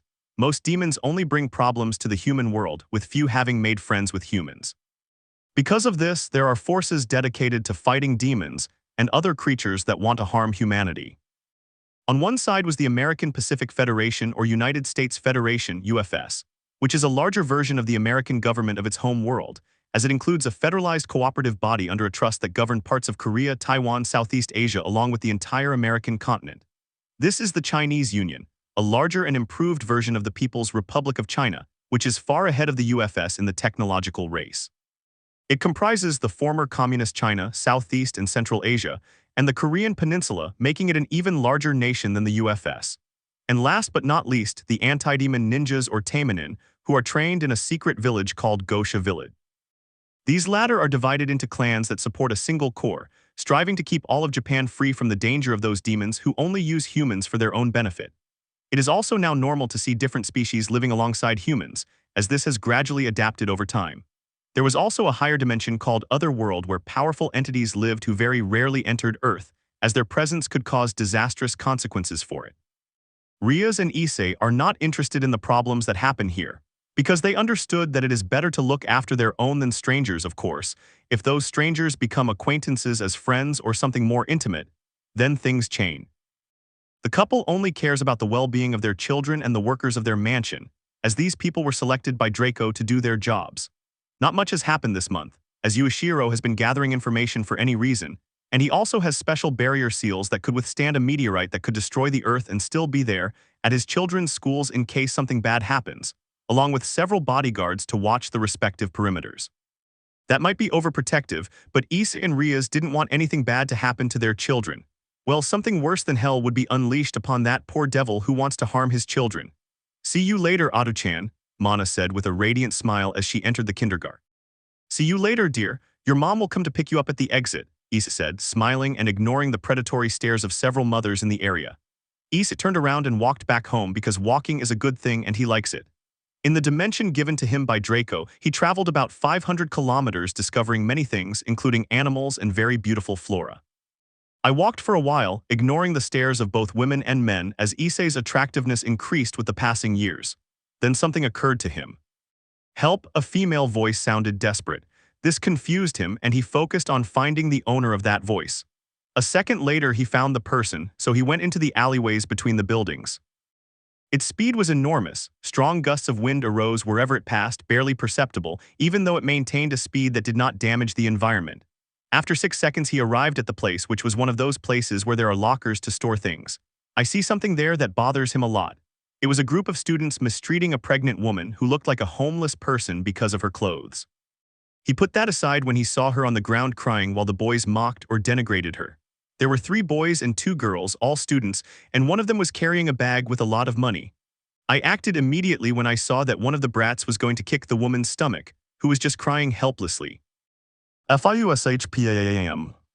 Everyone present froze because suddenly a brown-haired man appeared with his fist extended where his friend had been standing. They moved their heads slightly like rusty robots, watching as the girl lay unconscious and collapsed on the ground with blood coming out of her mouth, in addition to a large mark on her face that unfortunately for her disfigured her. Are you okay? Issei asked the woman who looked frightened. She has dyed blonde hair, tan skin, several piercings, beautiful blue eyes, and an attractive figure despite her pregnancy. Her clothes clearly made her look like a homeless person, a gray beanie, a worn trench coat, old jeans, and black boots. Issei ignored her appearance, as she was clearly in very bad shape, and the smell of several men on her indicated that she was a prostitute, but that didn't matter to Issei because she needed help so much that her plea reached him and he wasn't the one to judge someone just by looking at them. Relax, I won't hurt you, in fact, I want to help you, Issei said calmly, letting out an aura of confidence along with his smile which calmed her. Pee please, she said, extending her hand. Issei carefully lifted it. Thank you, she said, and Issei smiled. Don't worry, he said, smiling at her, then turned around and looked at the attackers who were still standing motionless in their places. He pointed to the girl carrying the money bag and said seriously, "Give me that, it doesn't belong to you." The girl was trembling with fear as she watched her friend almost lose her head from a punch. She was going to agree without any problems, but one of the boys had the guts to speak up, although fear was evident in his voice. "Hey, leave her alone," shouted one of the boys who seemed to be the typical school bully. Issei raised an eyebrow and looked at him seriously, scaring the boy. "Why, it's more than obvious that that money isn't hers," Issei said, his expression still serious. "Not even from her," shouted the girl holding the money bag. "What makes you say that?" Issei asked. "She's a dirty bum, it's more than obvious she stole it from someone," shouted another of the boys. "Oh, so you base your judgment on her appearance to determine whether that money belongs to her or not," Issei said, appearing calm, but in truth he was like a pressure cooker waiting to explode. "It's obvious a dirty bum could never get that money legally," the brat argued, losing her fear. "You know, regardless of what someone looks like, you shouldn't judge them by their appearance. That's stupid," Issei said, looking at them. "Even so, that doesn't change the fact that she's a dirty bum who stole that money and is running away from the police," yelled the shitty blonde guy. "Ah, if that's how you are, I can't imagine how stupid your parents are, but anyway, today I'll be your teacher and I'll give you a lesson about respect, as well as not judging a book by its cover," Issei said, making him feel a strange pressure. The boys were scared, they felt they should run, but terror made it impossible for them to move. It was as if they had night terrors while awake. "First of all, she earned that money by selling her body, something that isn't well regarded, but not everyone has the opportunity to earn money in a normal way, so they resort to the last resort," Issei said, looking at them all with a neutral expression that frightened them even more. "She may look the way you say, but that doesn't give you the right to bother her. You beat her and that could possibly affect the child she's carrying, but it seems you don't care about that at all," he said, frowning for the first time.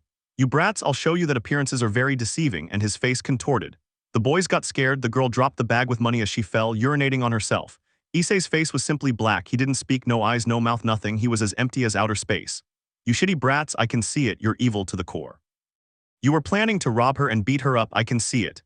The future, what you would have done, you're disgusting, a plague that must be exterminated. You're worse than shit, monsters without feelings who pretend to be good kids in front of everyone, but no, not today. This is where it all ends.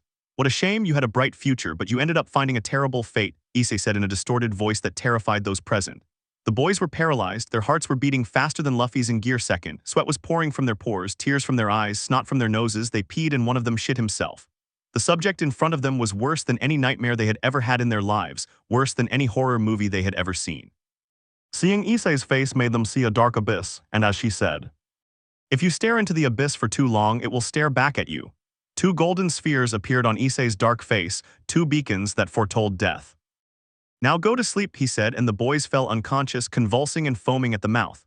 The woman was scared, she didn't feel anything that happened, but she saw the boys' terrified expressions. She didn't hear Issei's voice either, she just saw him standing there in front of her without moving. Seeing each of those boys collapse, convulsing and foaming at the mouth made her recoil in fear. Issei returned to normal, picked up the bag of money, and gathered some scrolls that were scattered about. "I put the money away and closed the bag, then turned it around and handed it to the woman. Here," Issei said, extending the bag. She took him and pressed him tightly against her body, because if it weren't for Issei, something bad would have happened. Thank you, really, I'm totally grateful," she said, bowing down with tears streaming down her face. "Like I said before, don't worry, you needed help and I helped you, so don't dwell on it," Issei said, seeing that she was confused. "But I didn't ask for help," she said, confused. "You didn't ask for it, you wanted it," Issei said as she looked at him in surprise. "Wait, are you one of those beings from the other dimension?" "I ask because she has had encounters with men from the other dimension." "No, but I'm not human if that's what you want to know," Issei said, and she understood. "Anyway, come with me, we'll go to my home. I'll give you a checkup there to make sure nothing happened to the baby you're carrying because those brats were very rough with you," he said, and she was surprised. It's not necessary, I can go later," he said, not wanting to be a burden. "I insist, so please don't refuse," Issei said, looking into her blue eyes. She didn't understand, but those golden eyes made her trust him. "I'll take your offer and thank you for helping me. It's been a long time since anyone has been like this to me," she said with a bitter smile. Issei nodded because from afar it was clear that she had been through a lot. "Well, come on, let's go," said Issei as she followed him while hugging her bag of money. "By the way, I haven't introduced myself, I'm Hyodo Issei, but you can call me Issei," he introduced himself with a smile. "I am Yo Saki, just Saki," Saki introduced herself, not wanting to know anything about her last name. "Well, Saki, nice to meet you," said Issei, and she nodded. So the two of them left, leaving several kids traumatized for life and one with a face that only her parents would possibly want, and who might also end up stupid, but oh well, that's what they get for messing around. Although Issei unintentionally saved someone from a grim end, he opened a door to a great change. End 5. 6 settling accounts. How do mansions? Well, the baby is in good condition, that's good, said Issei, looking at Saki who was lying on a bed in one of the many guest rooms that this mansion had. Issei had given her a quick checkup using his magic and discovered that she had sexually transmitted diseases and that her son had been infected. But he acted and eliminated all illness from her body, for that was what had her coughing every so often. When they arrived at the mansion, he explained what had happened to Rias and she understood. Then they took Saki to a room where Issei already had medical equipment prepared. Issei had a doctorate in medicine, and thanks to his knowledge he was able to monitor Rias' pregnancies well. Thanks to his monitoring, he noticed several illnesses in Saki, along with the fact that the child would be born with a malformation due to the life Saki led. But it was thanks to his intervention that he managed to fix everything. I used one of my magics. It was related to the restoration of all evil in the body, an advanced form of healing since it returns the body to a very optimal state by eliminating all impurities, whether lethal diseases or lost limbs. It worked even on the oldest flaws. Full Restore, a simple but very effective magic, and although the name doesn't quite say it, it defies all physical, biological, and temporal laws. While you rest, I'll ask one of the maids to bring you something to eat, and if you need anything, just press that button next to the bed and I'll come, Issei said, standing up from the chair next to Saki's bed. Saki looked at Issei, the man who helped her so much in such a short time, something no one else has done because her life has been a series of bad decisions that led her to suffer serious consequences. She involuntarily began to cry, for she was happy for the first time in her life. Thank you, really thank you so much, Saki said while crying. Issei felt the sadness and other feelings swirling inside Saki's heart, sighed and stroked her head. This girl has suffered a lot. As I said before, you don't have to thank me. You asked for help and I'm providing it, so relax, Issei said with a smile that made Saki feel safe. She then fell asleep and Issei looked at her, sighed and left the room. A maid was outside. Please take care of her, Issei asked, and the maid nodded. Sure, leave it to me, the woman said. Issei walked away, leaving the place with a serious expression because among those emotions that Saki had, she felt hatred towards 3 people in particular above all others. 1. The subject who introduced her to that dark world. 2. Her father for abusing her and then playing the victim. 3. Her mother for believing her father and then kicking her out of the house. Those 3 people were the subjects of Saki's hatred, because the first one deceived her in her innocence and turned her into the woman she is, and the last 2 harmed her in different ways. Issei arrived at the room where he saw Rias watching television and she looked at him, surprised by the serious expression on his face. Did something happen, honey? Rias asked, turning off the TV and approaching her husband. Yes, come, let me tell you, Issei said, leading her to one of the armchairs. He told her what he saw in Saki's mind after feeling her specific hatred, which caused Rias to get an angry grimace on her beautiful face. Those bastards, she was his daughter and that bastard abused her, and to make matters worse, her mother didn't believe she was raped, the redhead said angrily. Yes, that's what bothered me the most. First of all, although it was bad, it was her fault for trusting a guy like that, but he also took advantage of her and that was very bad, the brunette said with some annoyance. And what will you do? Rias asked because she knew Issei and he wouldn't just stand by like that. Well, I'll go out for a while, Issei said, standing up to go to the exit. Will you be long, knowing what he will do? Not really, I think, but anyway, see you later, Issei said, leaving the mansion and Rias waving goodbye. Ah, Issei never change, she said with a smile, knowing that her husband still had that vigilante in his heart. Well, let's watch the soap opera before going for Mana-chan, she said, turning the television back on and watching her soap opera. So that bastard lives here, Issei said, having reached his first objective. It was in a bad part of Tokyo where most of the criminals or people who lived by taking advantage of others lived, in short, a rat's nest. I was standing in front of a very old apartment complex looking at the door of a specific apartment. He went up to the 2nd floor and walked until he was standing in front of the door of that apartment. P-U-U-U-M. Knock knock motherbucker, Issei said after kicking the door so hard it hit the back of the apartment. What the hell? Was the shout of a man. He peeked out, he had messy dark brown hair and the typical stupid face that he thinks he can do anything, and he was also naked from the waist down showing his miseries. Hey idiot, what the hell is wrong with you? The man shouted angrily, ignoring the fact that his door hinges and all had been sent flying against the back wall. Issei ignored that and entered the apartment with a firm step. When he got there, the guy grabbed him by the neck and lifted him up easily.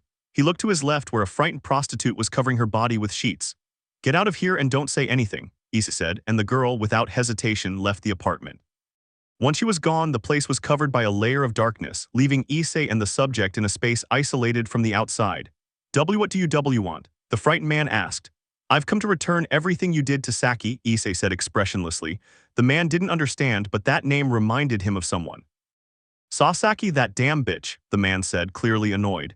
Issei saw his memories. This guy had been a piece of shit since he was a kid.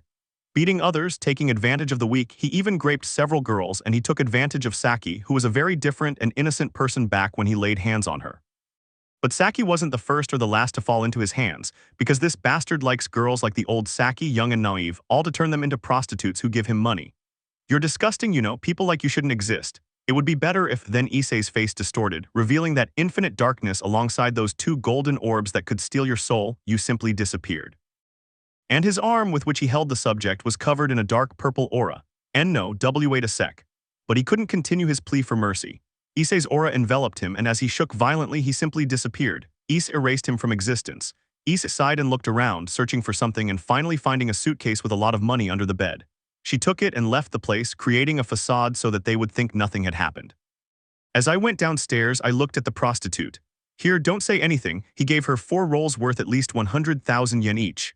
She took the money and nodded a lot with a smile, then left there happy to have a lot of money.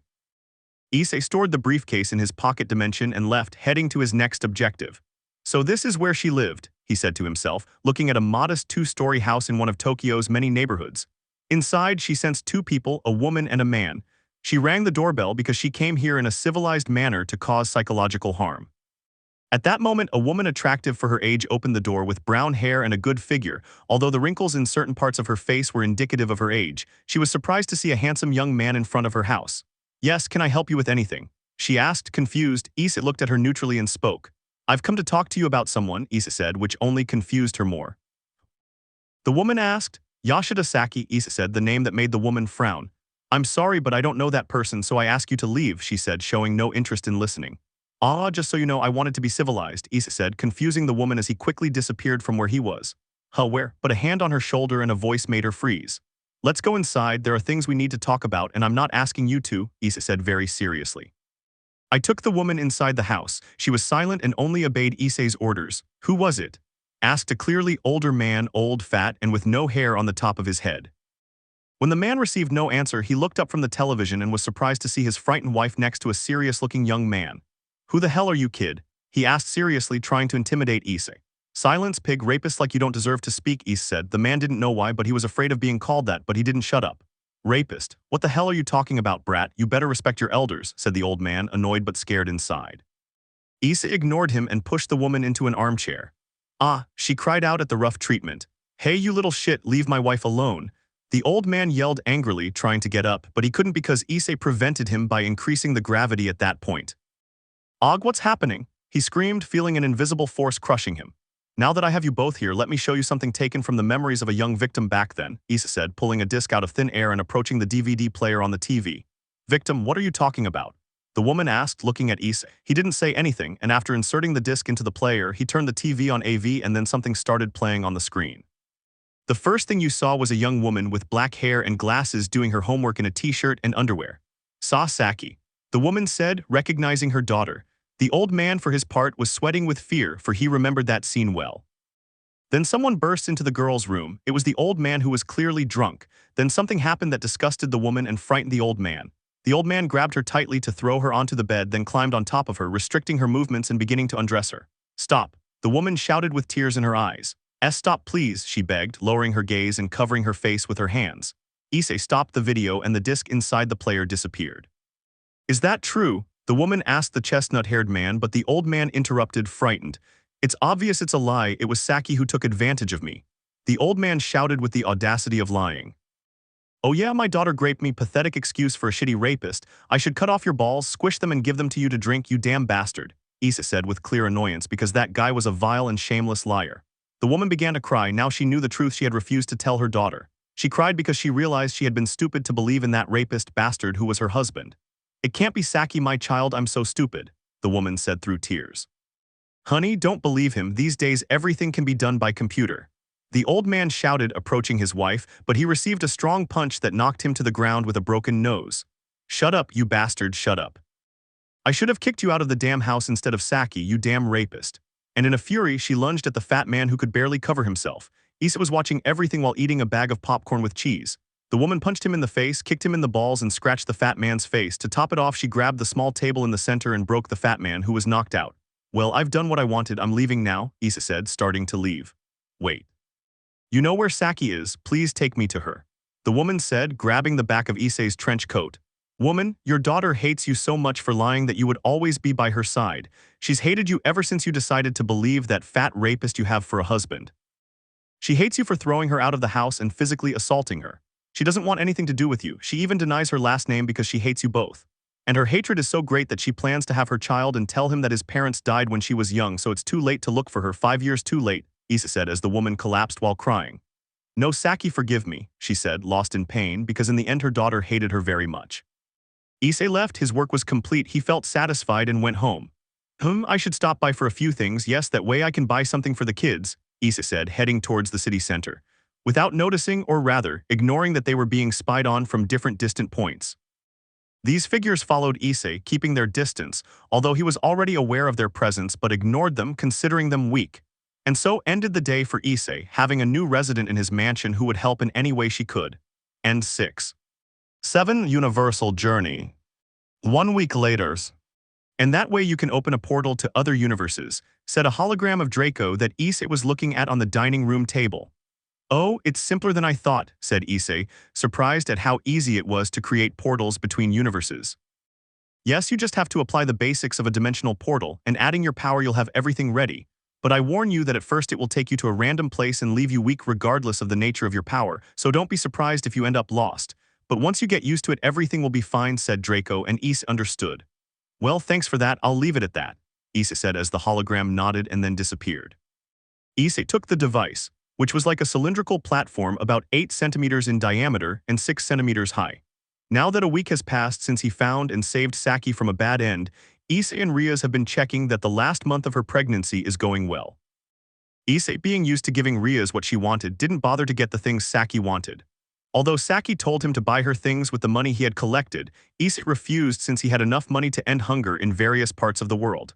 That comment got him thinking, and since he had an almost unlimited source of money, he decided to do something worthwhile, and so. The H&G Foundation has received approval from the United Nations, UN, and support from the World Health Organization, WHO, to launch Project Mana, which aims to send medical aid and food to the most needy places around the world. But the question is, who is this mysterious philanthropist who is giving part of his fortune to help those in need? Issei said, reading this morning's newspaper. Yes, I created a foundation to help the most needy in the world. I asked Yuichiro and Yuri for help, and they were in charge of getting the staff to start the foundation. After 4 days, everything was ready. A politician in the country was an acquaintance of Yuichiro, and that helped to endorse the H&G Hyoudu and Gremory Foundation. So he sent Yuichiro as a representative to the United Nations to announce the aid, and thanks to some money, everything moved very quickly. You sure do like to do things on a grand scale, Issei, Rias said, arriving in a robe that covered her voluptuous body. Well, I just really wanted to help those people who need it, and that's how it all came about, Issei said, eating a huge sandwich. By the way, what about the children? He asked.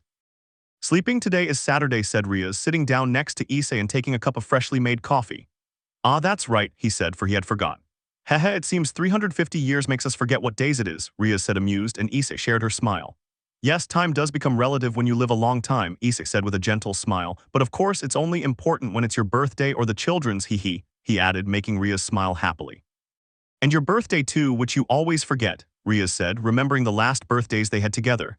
How could I forget? We did it for a week on my 20th birthday, said Issei, receiving a light punch from an embarrassed Rias. Don't say things like that, she said, blushing as she remembered that particular day.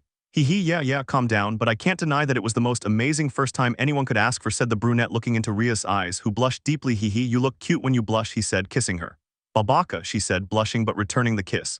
After showing affection, the two were dressed in the living room watching TV. So what were you talking about with Draco-sama? Rias asked, intrigued. Oh, it was about the portals between universes. Well, I want to try it now so I don't have to do it at the last minute, Issei said, and she understood. Is it complicated? She asked. Something like that, Issei said. He told me that the first few times will be difficult and he'll leave me somewhere random, but once I get the hang of it, everything will be perfect and passing between universes will be easy. Rias nodded. So you're going to look for them? He asked seriously while Issei remained silent for a few seconds before speaking. Well, not right now, but I'll go someday. I have to get rid of this thorn in my side from that time, Issei said, remembering with some displeasure everything that happened that cursed day when everything changed. Rias hugged him tightly because she had been controlled in the most vile and cowardly way to separate her from her current husband. But don't worry, I'll go when everything is ready. In the meantime, I have to practice traveling between universes since I don't want to end up in some strange place. The Omniverse is as dark a place as the deep web, and I might run into some shady stuff, he said with a shiver as he thought about the possibilities that might make him uneasy, even though he was powerful. Well, when you're ready, I'd like to go with you. I also want to be with you that day because we were both affected in a way and I have some business to settle with a certain blonde, Rias said, clearly angry as she remembered how she had forced someone else to kiss her. Don't remind me, but yes, I'll take you, I promised, right? Issei said, and she nodded. Now you felt it too, right? Rias. Yes, for the past few days it seems we've become the center of attention, Issei said, remembering his pursuers. Well, that doesn't matter as long as they don't mess with us or our children will be fine, Rias said calmly, and Issei nodded. Yes, if those groups try anything stupid, we'll make them have a very bad time, Issei said, his eyes shining gold.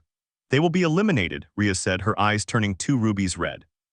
Yes, messing with this couple would be a very bad thing for any group in this world and any adjacent dimension. Sometime later. Good, if you continue like this your son will be born healthy, Issei said after finishing his examination of Saki's belly. She was lying in her bed, as she usually rested a lot after living on the streets for a long time. I see, thank you for this, said Saki, happier than ever, for here she feels the warmth of a home. Don't worry, but well, I'll leave you now, I have things to take care of. You know, if you need anything, Rias will come to help you since I'll be out and won't be able to come, but she knows about this pregnancy thing too, Issei said, and Saki nodded. And so Issei left the blonde who was affectionately rubbing her belly. Issei glanced at her and smiled. Even though she doesn't know who the child's father is, she still wants to have him. She'll be a great mother, Issei thought, smiling as he walked away from Saki's room.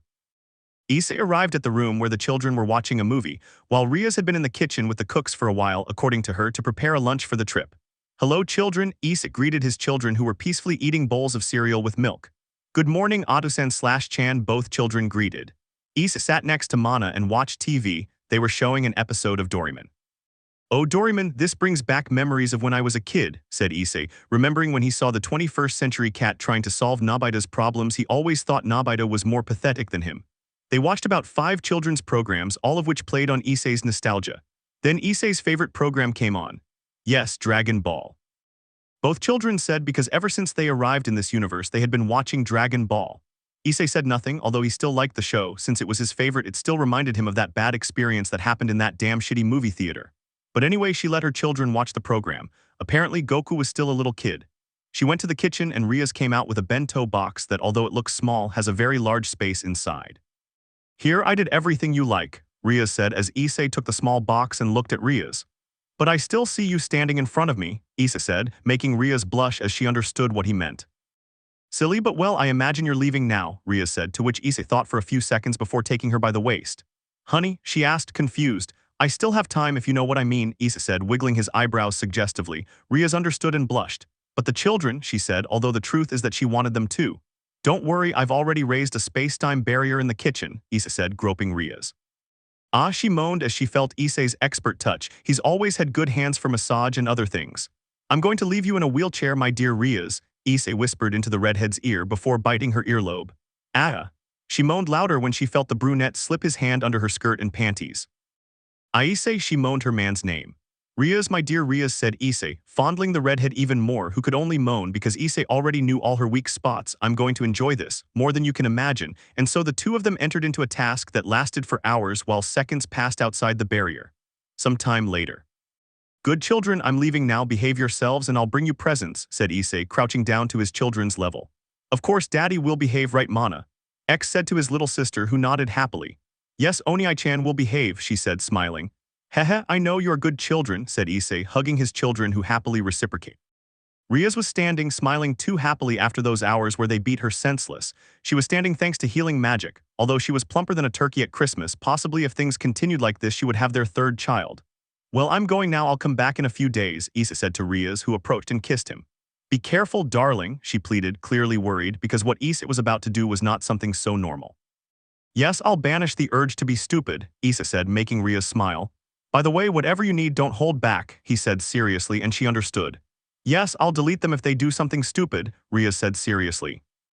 They then separated after giving each other one last kiss and hug for the moment before heading to the door.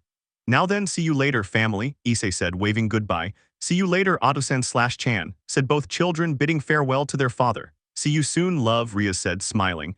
And so Issei left the mansion smiling. Although he could use a portal from his mansion, it was better this way. I walked a few blocks until I was near an alley. I went into it without being noticed, and when I got to the end I opened an oval portal through which I entered.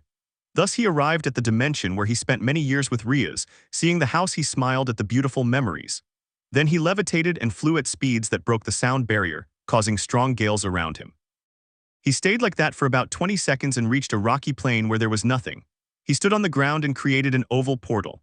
"All right, it's time to give him more power," he said, covering his body in a dark purple aura. The tattoo on his left arm glowed in black and his eyes in gold. The oval portal, which had purple and black colors as well as a watery surface, began to change. Around it, reality began to warp. Black and purple rays emanated from it, and then a powerful absorption took place. "Damn, I went too far," I yelled, feeling the powerful pull of the portal I had created. The portal was swallowing everything nearby, including air and pieces of rock from the surrounding area.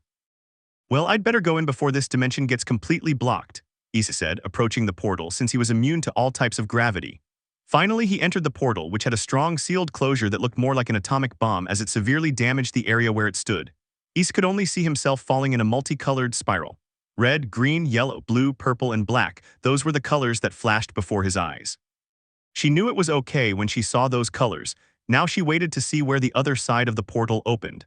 I just prayed it wasn't some bizarre universe in some multiverse.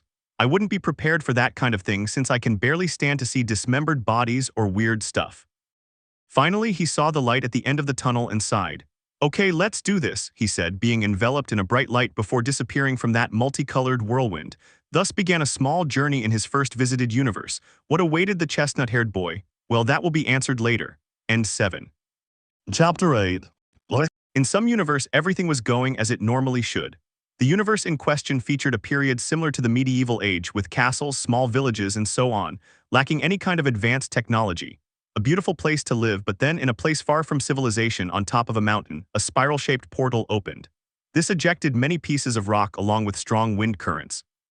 Then something else was expelled. This was a person, Issei, Fush. "Damn, that was fast," I yelled, seeing the dizzying speed at which he was ejected. Then 2 wings of darkness appeared on his back, beginning to glide, rising through the skies to the clouds with the power with which he took flight. Now above the clouds, seeing everything, he calmed down. "Well, it's time to descend and explore," he said, disappearing his wings and diving down. It was a free fall from over 50,000 meters high. The wind was blowing, and I watched as everything grew bigger and bigger again. Far from the mountain where he appeared, he noticed a small village.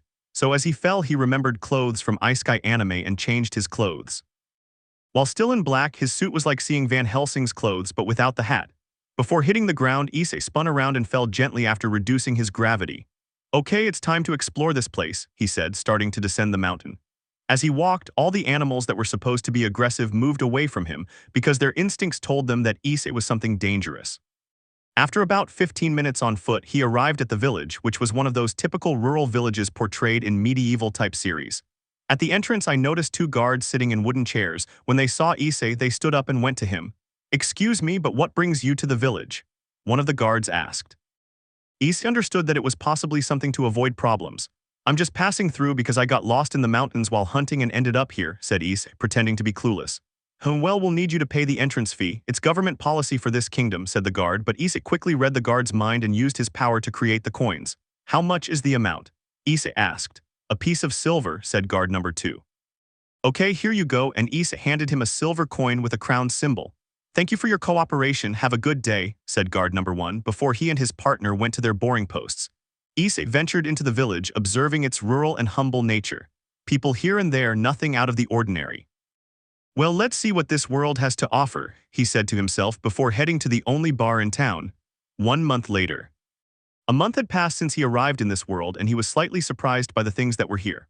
First, magic exists and only magicians or some kings possess it, and there are also mystical creatures such as manticores, chimeras, giant snakes, and dragons, although these were animals more than anything else. Issei traveled from town to town, learning more about the culture of this world. A place with good natural energy and a 100% pollution-free environment. He helped people he met along the way and made a group of thieves who were worse than scum disappear. Now he was resting under an apple tree in the middle of nowhere. I was resting my eyes because sleeping is something I can put aside for a long time. Everything was quiet until something fell into her lap. Issei looked at the thing that fell into his lap, curious to see what it was. "A paper bird," he said, turning over the strange bird made of paper. He took it apart and read its contents, becoming somewhat interested. It told the story of a young woman locked in a castle tower by her father who turned out to be the king, described as someone who kept her prisoner without letting her see the outside world, as it was clear that she longed to go out and see the world beyond the castle. Then something occurred to Issei. "How I wish I knew the outside world," a melodious female voice echoed in his head. "Apparently that little power of that red lizard has a big effect on me. Now I react to people's deepest desires," he said, standing up and dusting himself off. "Well, what does it matter? She has a wish and I'll grant it," he said, starting to walk towards a specific place. Some time later. He walked for a whole day, only stopping to eat, relieve himself, and clean up. That strange ability to hear someone's deepest desires came from a remnant of the power of Great Red or Mio, as that sick god made her. The thing is, that power was enhanced by her abilities, and now in addition to reading minds, she can know someone's deepest desires and she decides whether to help fulfill them or not. "Wow, this is a real disaster," said Issei as he arrived at his destination. He looked into the distance at a large castle surrounded by a huge moat filled with water, as well as a tall tower where he noticed someone. I had to admit she was beautiful, a beautiful young woman with blonde hair, blue eyes, and a nice figure. She looked at him and their eyes met. Issei didn't know why, but he felt she was special in addition to the great magical power she possessed. When she saw him, she didn't know why, but she felt something strange and unfamiliar, something she strangely liked. Issei now turned his gaze to the great disaster. Several groups of warriors had come for different reasons. Having read the note, he knew they had come for the beautiful young woman, although some had other motives, driven by greed or arrogance. Issei just walked on, ignoring the tumult of corpses and crows that flew over the place. I walked towards the castle entrance, where several armored soldiers immediately came out to stop me. "Stop this instant. The king is fed up with you coming here trying to take the princess away," shouted the captain of the soldiers, and Issei could hear the anger in his voice. "I've come to request an audience with your king," Issei said calmly, confusing the soldiers who hadn't expected that since they thought the brunette had come to fight. "What makes you think the king would want to talk to a mere commoner?" the captain asked without lowering his guard. "Well, if you don't let me have a meeting with him, I'll wipe this castle and all its inhabitants out, except for the beautiful lady in the tower," Issei said neutrally as the soldiers looked at him and burst out laughing. "Ha ha ha, that's a good joke, you brat, but you'd better leave before something bad happens to you," said the captain, clearly mocking and underestimating Issei. "You know what? I'll invite myself to the castle," he said, and with that he walked confidently towards the castle. This annoyed the guards, but they couldn't move. Everyone was astonished because their bodies were completely paralyzed. "What the hell is going on?" the captain of the royal guard asked, agitated. Issei ignored their shouts and walked between the soldiers. "No, someone stop him," shouted the captain, but no one could move. Issei reached the entrance, venturing inside the castle walls. He continued towards the doors that possibly lead to the throne room. Issei easily opened the large doors, noticing a large hall where at the end, seated on his throne, was the king and owner of these lands. He looked haggard with dark circles under his eyes and very pale skin, although his body is still in shape. Issei analyzed that man, knowing at first glance that this king was not someone weak and that he had been on multiple battlefields. "Who are you and what do you want here?" asked the old king in his deep voice. "I've come to talk to you," Issei said, respecting the man's nobility, for to him he was a child. "With me, that's new." "Everyone comes here to get my daughter's hand," said the old man cautiously, still not believing what Issei was saying. Issei looked at him and could see sorrow in the man's eyes, a sorrow that had been there for years inside his old heart. "Then speak, I don't have all the time in the world," said the king in a stern voice. "You suffer," Issei said, looking seriously at the old man who frowned. "What do you mean by that?" asked the old king, looking sternly at the chestnut-haired man. "You suffer inside in your heart, you suffer a lot, and that's reflected in your eyes," Issei said, making the old man angry. "Stop talking nonsense, boy, so you'd better leave before my patience runs out and you get hurt," shouted the king, understanding what he meant, something that annoyed him a lot. "I won't leave. Someone desires something from the depths of their heart, and you are the obstacle preventing that dream from coming true. But now I understand why," Issei said as the king lost patience. "You are afraid of losing her, just like what happened with your wife," he said. "Shut up." And the king launched a powerful magical blast at Issei, who didn't even flinch. Boo. The blast hit Issei and exploded, causing the castle to tremble slightly. The king looked where Issei was and frowned. "You know, what you just did tells me I'm right," said Issei, who was unharmed after the king's attack. "What are you?" the king asked, understanding that Issei was not something normal. "I don't even know what I've become, but I'm not human anymore," Issei said, his eyes glowing gold. "Tell me, do you know that she came to hate you for keeping her locked up in that tower?" he asked, causing the king to frown. "It doesn't matter if he hates me, it's for his own good," said the old man. "For her sake or yours," Issei said, watching as the king frowned even more. "You depend on her safety, but what about when you die? You're not immortal, and at some point you'll leave this world. At that moment she'll leave this prison that was supposed to be her home," he said, as the king sighed and lowered his gaze. "It doesn't matter, I just don't want anything to happen to her, I don't want to lose her," said the king, surrendering to Issei's words. Issei approached until he was in front of the king, who looked at him listlessly. "I know it might be difficult, but making me hate you won't achieve anything. What happened to your wife was very sad, but you don't have to lock up your daughter to keep her here," Issei said, taking out the paper that brought him to this place. "Read this, she wrote it herself," and he gave the paper to the old king. The king read what his daughter had written. He was surprised that she had him as the villain of the story and herself as a damsel in distress. Although he wanted to feel angry that she wanted him killed to be free, he could only shed tears when he understood that he brought this on himself, that his daughter would hate him for locking her up. "What did I do wrong? I just wanted to keep her safe, I didn't want anything to happen to her," the old man said, sounding very sad. "Your methods weren't right. While it's good that as a father you want to protect your daughter, the way you acted made you look more like a kidnapper than a father," Issei said, feeling bad for the old king. "But there was no other way, if she didn't leave the castle she couldn't get hurt," said the king, looking at Issei. "But even so, there is no safe place on the planet to avoid evil. She could have hurt herself in any way, even from the pressure of being locked up her whole life she could have committed suicide," Issei said, and this last thought terrified the old man. "It can't be, what have I done?" he said to himself, realizing that his actions could have ended tragically. "Well, you're still in time," Issei said as the old man looked at him. "What do you mean?" asked the king. "I came here to fulfill a dream, your daughter's dream, to see the outside world," Issei said, causing the old man to frown. "But I can tell that despite everything, your wish is for her to be free from all harm and to be safe, so I propose something to you," he said as the old man looked at him. "What?" asked the king. "I will fulfill her dreams. While she sees the world, I will take care of her and prevent anything bad from happening to her. Then when she sees what she wants, I will bring her back home," Issei said as the old man looked at him seriously. "And how do I know you're telling the truth?" said the old man. "I am a sincere person in what I say, especially when it comes to fulfilling the dreams of people who truly need them. Believe me when I say that your daughter will be safe with me, because there is no one stronger than me in this world," Issei said, looking directly into the eyes of the old king. The two remained silent. The old man looked into Issei's eyes, those rare golden eyes that exuded power, giving weight to Issei's words. The old man wanted to say, but he calmed down and sighed. "Okay, but seriously, take care of her, she's the last thing I have left," he said, entrusting Issei with the last memory of the love between his wife and him, his beloved daughter. "Don't worry, after all, I also want to learn about this world, and a nice companion wouldn't hurt," Issei said as the king frowned. "Don't lay a hand on my daughter, brat," said the old man, making Issei laugh. "Don't worry, I won't," Issei said as the old man snorted, "unless she wants me to." And that annoyed the king. "Get out of here, you bastard." The king shouted angrily while Issei burst out laughing. After that, the king guided Issei to the top of the tower where his daughter was. The two of them stood in front of the wooden door, which was reinforced by magic. "Listen, I don't want to know that my daughter will give me grandchildren, she's not ready for that," the king said, looking at Issei with annoyance. "All right, old man, relax, I don't plan on touching your daughter," Issei said sincerely, because he only came to fulfill a dream, not to get a new girlfriend. "You'd better," said the old man, thinking of 1,001 ways to torture Issei if he crossed the line with his daughter.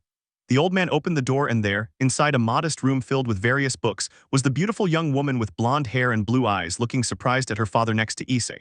"Father," she said, not knowing what to say because it was the first time she had seen her father come with someone unknown, and even more so with that boy she had seen from here. "Salem, we need to talk," said the king, sounding dejected, much to the surprise of his daughter, Salem.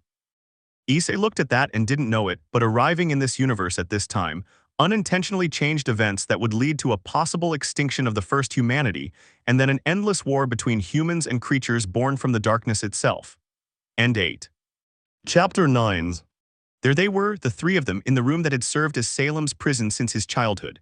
Salem, a beautiful young woman with long blonde hair, blue eyes, and wearing a white dress that suited her well, looked at her father and the young man who looked from the window of this tower. "My daughter, I am sorry," the king apologized, bowing to his daughter. She was surprised, because she had always looked up to her father as an authority figure and as someone who had kept her isolated from the outside world for as long as she could remember. "I didn't want anything bad to happen to you, I didn't want to lose you like I lost your mother. I know it was a mistake on my part to keep you captive for all these years, but I just didn't want the last memory your mother left behind to disappear, as she said," said the king, falling to his knees in front of his daughter while shedding tears of pain. This surprised Salem as he never expected that, and although he hated his father seemed very sorry for what he had done. "Father, please stand up," Salem pleaded, feeling uncomfortable seeing her father, a regal king, on his knees. Issei observed everything in silence, but noticed that the old king was indeed very sorry for everything he had done. The king stood up and hugged his daughter, who was even more surprised, because this hug didn't feel cold, no, it felt warm.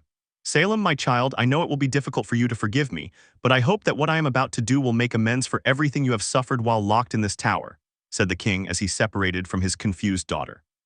Father, what do you mean and who is he in all this? She asked, confused and interested in Issei. The king sighed. He is what's your name? The king asked, ending the depressing atmosphere with that question. That's right, I haven't introduced myself, how rude of me, said Issei, ashamed of having lectured the old king without even introducing himself. Let me introduce myself, my name is Issei. I am from a place beyond these lands and I have come to fulfill the dream of the beautiful damsel, he said, bowing politely, making Salem blush with the compliment. Although the king understood, he was annoyed by the clear praise of his son. After all, he was a jealous father to his daughter. As that brat said, he's here to act as your protector and also to help you see the world as you've longed to for years, said the king, greatly surprising Salem, who couldn't believe what he heard. Are you serious? I asked incredulously. Yes, my daughter, this brat convinced me to let you out and made me see how wrong I was to keep you in this castle, said the old king, sighing and stroking his daughter's head. You're old enough to follow your own path, and if that path is seeing the outside world, well, it's something I'll have to support as a father, he said, feeling terrible as he remembered how he had kept her captive. Salem was incredulous. Her father, who had locked her up in this tower since birth, was now giving her permission to go off with a stranger to learn more about the world. I know it may seem strange and sudden, but miss, your father wanted the best for you despite using methods that were far from ideal, and that led you to detest him. But don't worry, he's telling the truth by letting you fulfill your dream of seeing the world and having experiences that can only be obtained there, said Issei, gaining the attention of Salem, who was just looking at him. How do you know what my dream is? Salem asked, looking at the brunette who pulled out a sheet of paper that surprised her. That's, and Issei nodded. I read the story, but what brought me here was the longing conveyed by what was written here. Your desire to leave this place and see the outside world was evident, Issei said, surprising the blonde. But how? She asked, not understanding how Issei knew her dream. Well, I have a peculiarity, and that is that I can hear people's dreams, but only the deepest dreams and those they most wish to fulfill, and I could hear your wish even though I was too far away from you, Issei said, surprising the father and daughter. Salem didn't know what to say, but he bowed slightly to Issei. Thank you for listening to my wish and getting my father to support my idea, Salem said with the most sincere of thanks. You don't have to thank me because like you, I want to know the world, everything it hides and has to offer, Issei said, surprising her. That's why I asked him to take care of you in the area where you know the most about the world, the king said. Really?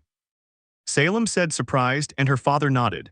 I can no longer hold you back, so at least I want you to fulfill your dream before I leave this world and at least let go of some of the hatred you have for me, said the king, lowering his gaze, but then he felt himself being hugged. Salem, he said, surprised to see his daughter embrace him. You weren't the best father, but at least in the end you agreed to let me go. I love you, Dad, Salem said, letting go of the resentment she had towards her father, because in the end he only wanted to protect her from all harm. The king embraced his daughter affectionately. Issei smiled at that interaction. It was nice when a family reconciled. Sometime later. This is a lot, Issei said with a drop of sweat on his brow as he looked at what was in front of him. Nothing is too much when it comes to my daughter, said the king, sounding satisfied. Salem was just like a little girl looking at things outside the castle. The three of them were standing in front of the castle, while several guards were cleaning up the corpses of previous suitors who had tried to defeat the king, who had not allowed it and had eliminated them.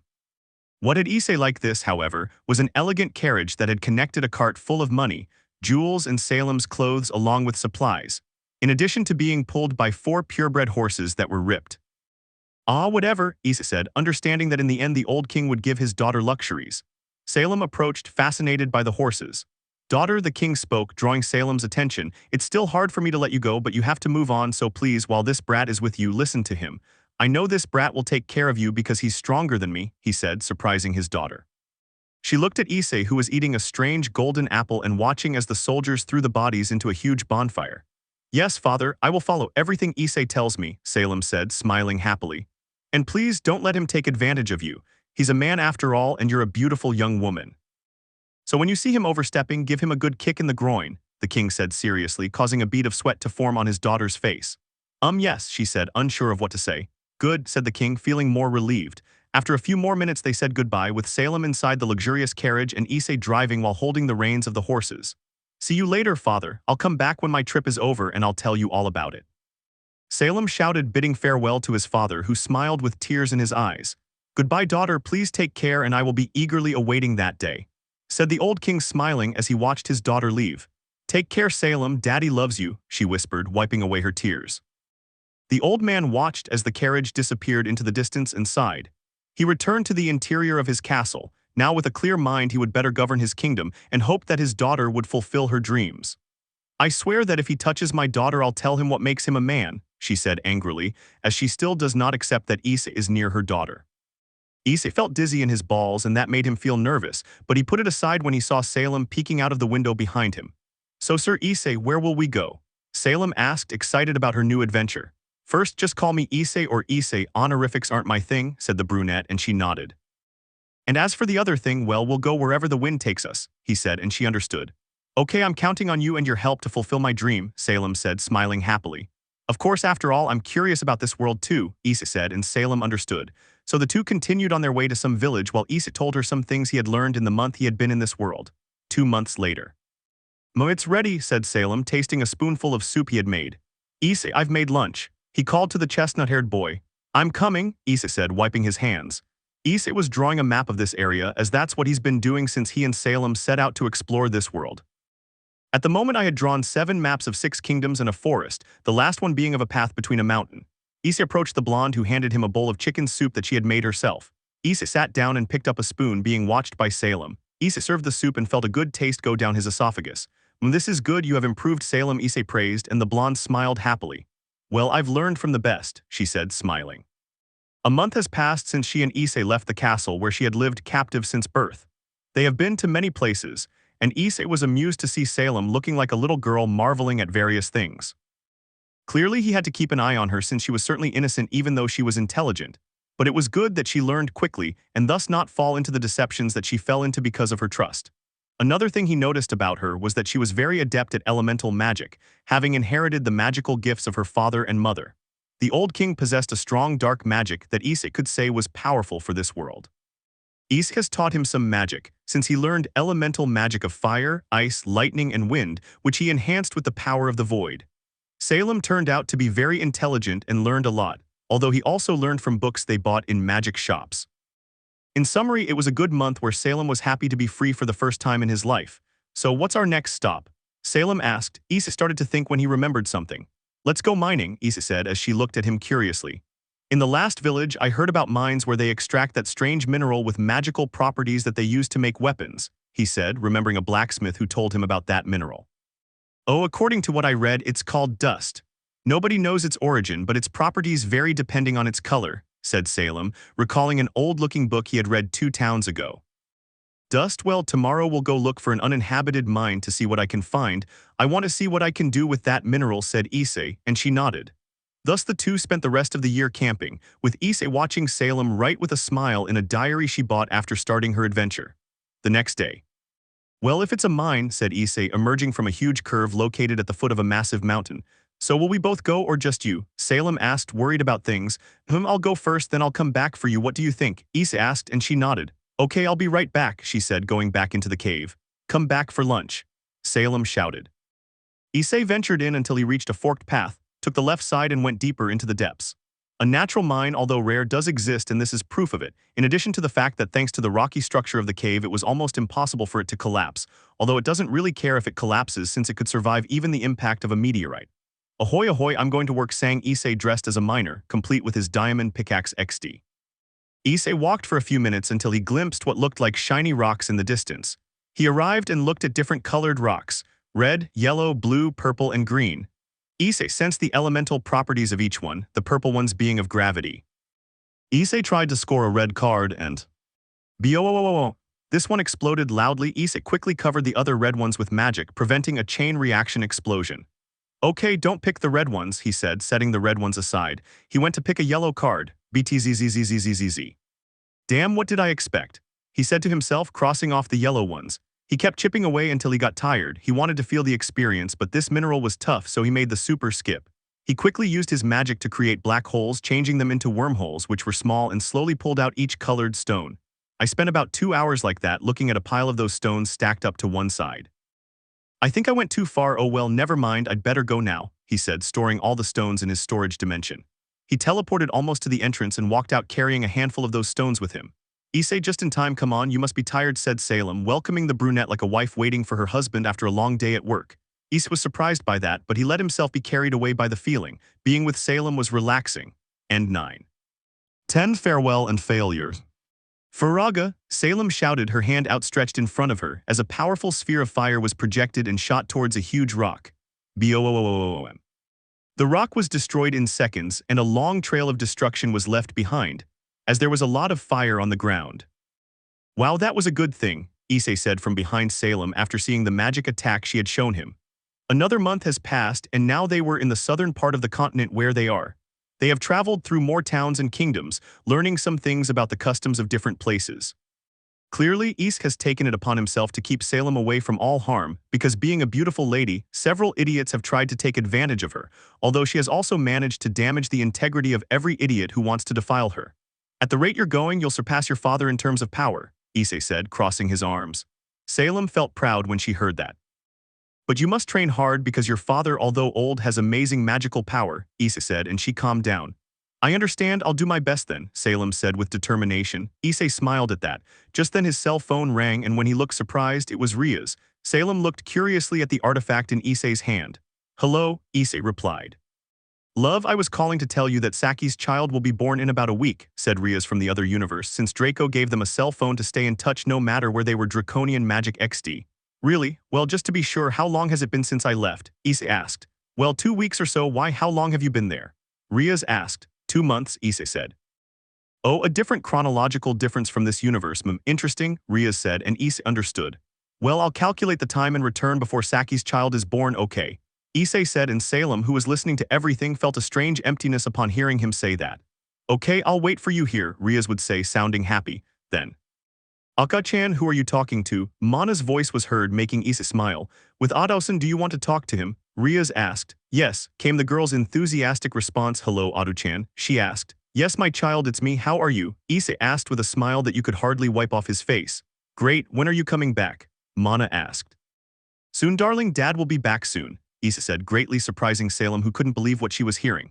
That's great, you know, I made a lot of friends at kindergarten, and soon there will be a field trip to a place called Kyoto. I want you, Aka-chan and Exonia-chan, to go, said Mana as Issei nodded happily. Of course, honey, we'll go on that trip together, so don't worry, okay? Issei said. So Issei talked to Mana for a while longer before saying goodbye. Rias wished him luck and then hung up the phone. Ah, it was so good to hear them again, Issei said happily. Then he looked at Salem, who was standing there looking at him, and he could see a great sadness and disappointment in his eyes. Oh shit, Salem, but she ran away as tears began to stream from her eyes. Damn it, I should have told her from the start. Great Issei, you're an idiot, she berated herself for hurting the pure heart of a girl like Salem. He wasted no more time and went to look for her. Salem was fast, she proved it when she ran away from some cheetahs once when she went exploring alone. That's why covering a distance of 30 meters in less than 1 minute was amazing, but Issei literally appeared in front of her, catching her. No, let me go, she said as she tried to break free from Issei's grip. Salem, please listen to me, Issei pleaded, and she calmed down and began to cry on his chest. Issei felt terrible. He hadn't expected her to fall in love with him.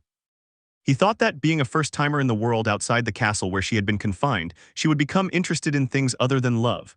Even with all the power in the universe, he will never stop being a dense idiot who can't see beyond a woman's heart. Despite everything, Salem is a girl who waited for someone to take her out of that place, and also she tried to have something with that person regardless of who it was. Salem has read all kinds of books, both historical and literary, her favorite genre being romance, as she always identified with stories of the damsel in distress, and Issei was her knight in shining armor. During these 2 months that they have been traveling together, Salem fell in love with the chestnut-haired man because of the way he was attentive to her, how he took care of her and taught her things that she would never have learned in that castle. For her, he was a mystery. She didn't know where he came from or how he found her through his desire to leave that castle. But putting all that aside, she fell in love with the young man who had been with her since the beginning of the journey and taught her both the good and the bad of humanity, preventing her from being naive. But now she finds out in the strangest way that he has children and apparently a wife, and that hurts her. After a while, Issei took Salem back to the camp they had set up. He sat her down on a wooden chair he had made and cleaned her face because she had cried a lot, even with snot and everything. Are you calm now? Issei asked. Tell me the truth, she asked, looking into his golden eyes. Issei understood perfectly what she meant, so he sighed and sitting on the floor in front of her became serious. Salem, listen, I'm not from this world, or more specifically this universe, Issei said, surprising Salem. And as such, where I come from I already have a wife and children, so I'm sorry if I hurt your feelings, but I love my wife and I can't cheat on her with you, he said, lowering his head. Forgive me, he pleaded, because even though he liked Salem, it wouldn't be like before when he went after every beautiful girl. No, Rias was currently his only wife and he would respect her. Salem felt tears welling up in her eyes, her heart ached, but she was still amazed at how loyal Issei was. Despite everything, he put his wife before every other woman and that made her realize what a good man he was. Listen, you're beautiful and young, you don't know much about the world. There's more than one guy out there who'd want to start a relationship with you, so you shouldn't think of me as the only man for you, Issei said, gently taking the blonde's chin as she lowered her head. You're beautiful, you're kind, you're attentive, you're intelligent, and above all you're strong, so it wouldn't surprise me if you have more than one suitor after you, he said as she lowered her gaze. But I love you, Salem said, making Issei feel bad. Salem, I'm not a perfect man, I'm over 300 years old, Issei said, surprising her. I don't care, she said, because in this world with magic there are records of people who have lived for more than a decade. I'm a pervert who loves big breasts, he said seriously, hoping she would give up. She looked at her chest and knew it was something big compared to some women. I don't care, Salem said as Issei almost fell over. I have killed people, Issei said, remembering some individuals he had to kill for having the nerve to do very bad things in front of his eyes. I don't care, said Salem, because of her and her desire to escape from her father's clutches, several people died trying to defeat the old king. Issei sighed. Salem, I'm married and have children, and even if I don't want to, there will probably be more women in the future unless my wife says otherwise, Issei said, taking into account that, according to what Draco said, he was a harem protagonist and therefore a womanizer. I don't care, don't you understand that I love you? I love you and only you, no matter how many things you say to me, I will accept them all. I love you, Issei, and I mean it, Salem said with such seriousness that Issei almost fell over from the shock. Damn, she's very serious, he thought, certainly nervous because he looked inside Salem and it was true, she loved him. Accept it, I hear in her head. Wait, Draco-sama, he asked, surprised to hear Draco's voice in his head. No, I'm the Ayuwoki, it's obvious it's me, just accept her already. Anyway, I doubt Rias will refuse. When she was with you, she knew what she was getting into. She would be the wife of a harem protagonist, Draco would say from nowhere. Do you think so? Issei asked, somewhat uncertain, looking at the serious Salem. Issei, the vast majority of your versions have between 12 and 40 wives. I think one of them became a dragon god and had about 100 wives. His children helped humanity populate planets throughout the galaxy, Draco said, leaving Issei speechless. 100 handcuffs, and what about him? Does he have unlimited stamina or something? Issei asked in amazement, even he wasn't that bold to have so many handcuffs. You also have unlimited stamina compared to other Isseis, so don't complain and accept Salem, Draco said, bored with this crude conversation. If something bad happens, I'll blame you, Issei thought and looked at Salem. Since you said there's a possibility you might have other partners except me, I swear I'll love you with all my being, Issei. Just give me a chance, Salem pleaded, making Issei sigh. Salem, listen, first we need to talk to my wife. She hasn't said anything about whether I can have more women, or if she did, I've forgotten. But first I have to find a safe way to get you to my universe or bring her here because I haven't perfected universal travel yet and I'm afraid something might happen to them, Issei said, fearing they would be torn apart by the force of the portal.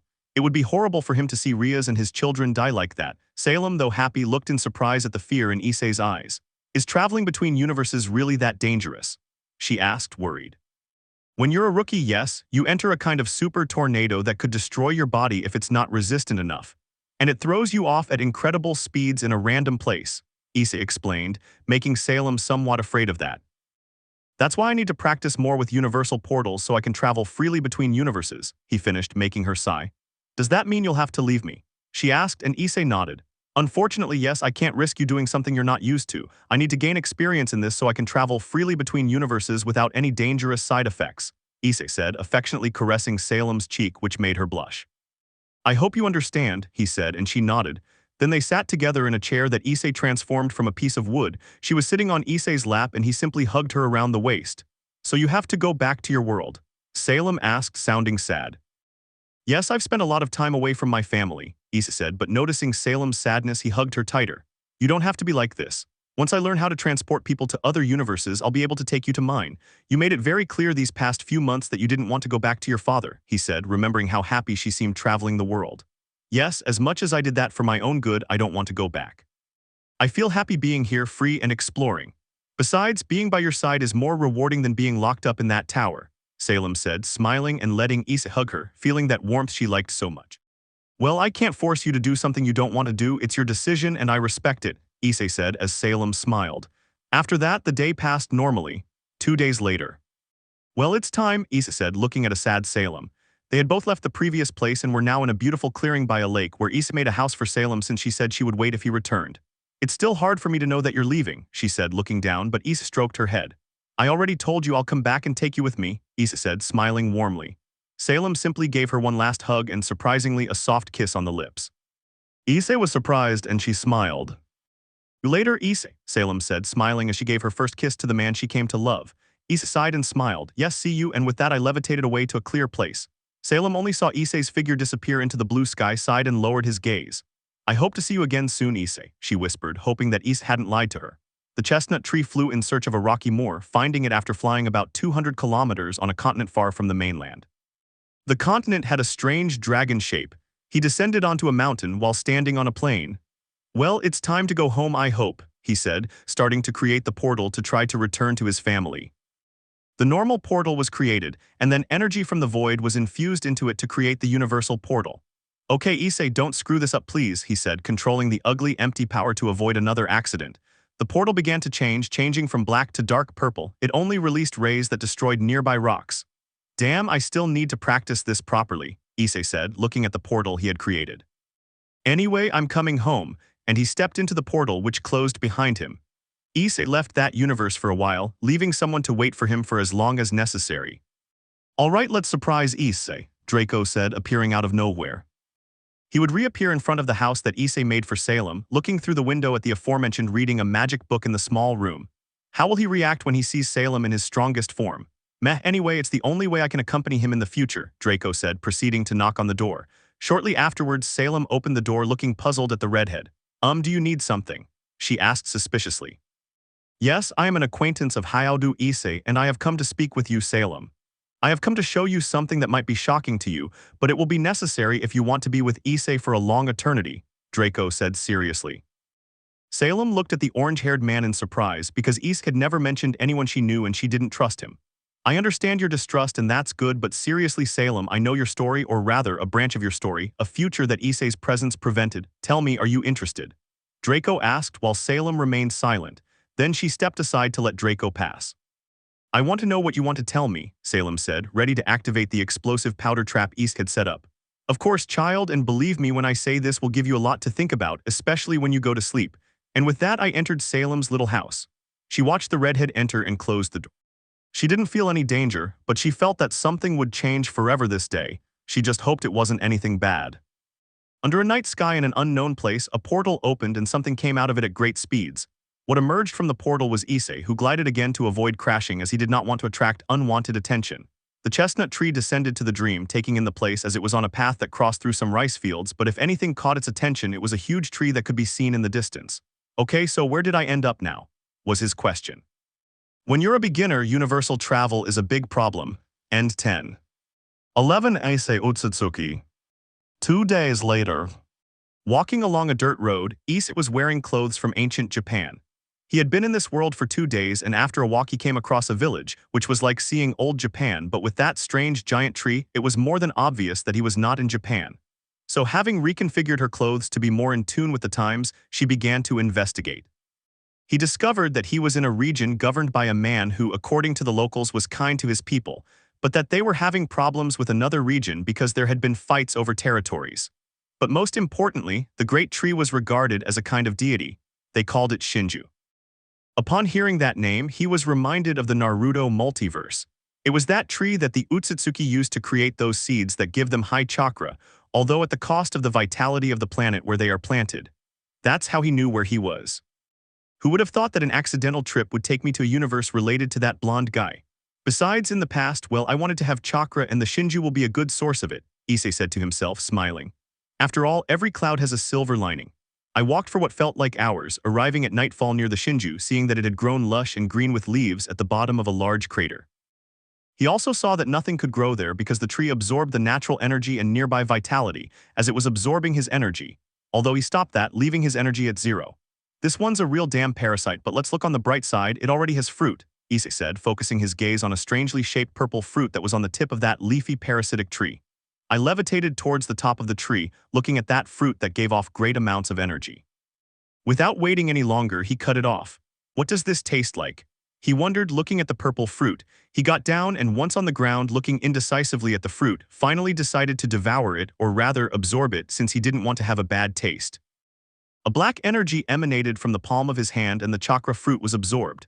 At that moment, Issei felt a strong surge of energy run through his body. Compared to the power of the void, it was nothing, but it was superior to some energy that had been felt in his home universe. That's when the change began.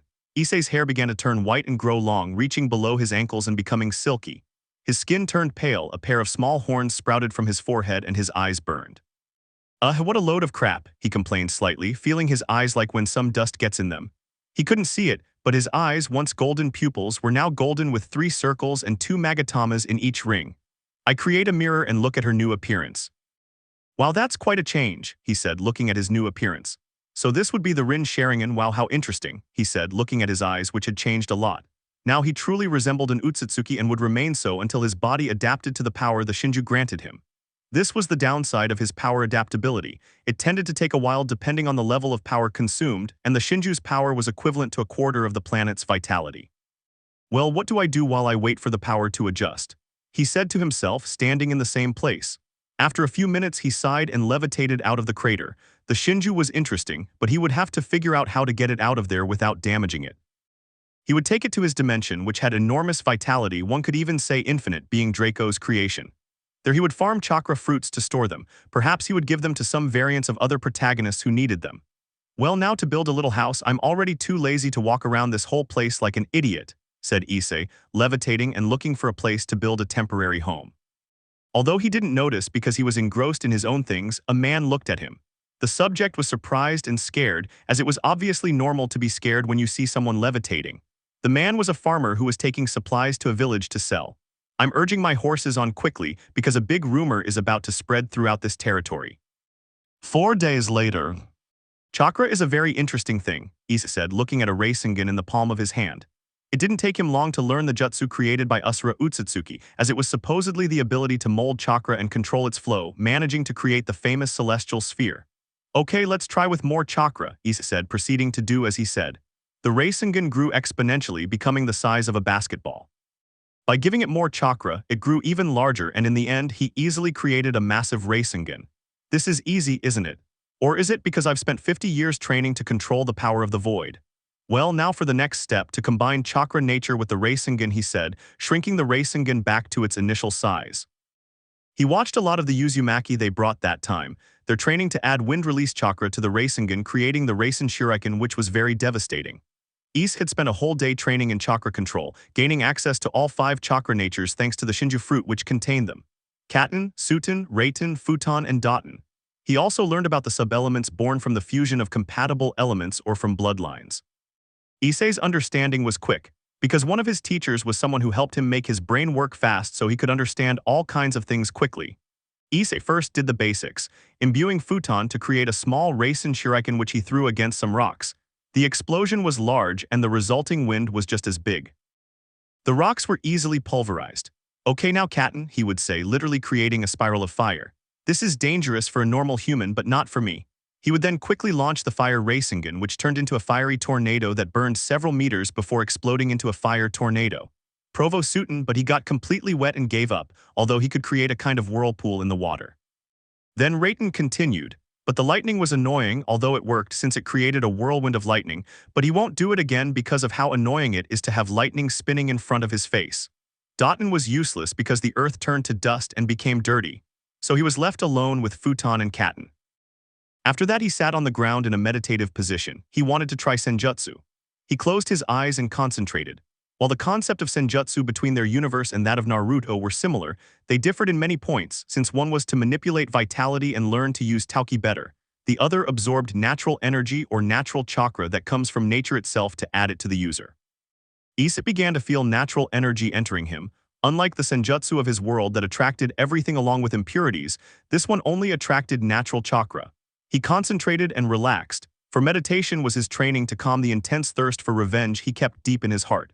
The natural energy just flowed in and he felt his strength increase considerably. He opened his eyes and stood up. He felt in tune with the environment, a large amount of natural chakra flowed through his being, and he felt powerful, or at least that's what he wanted to simulate.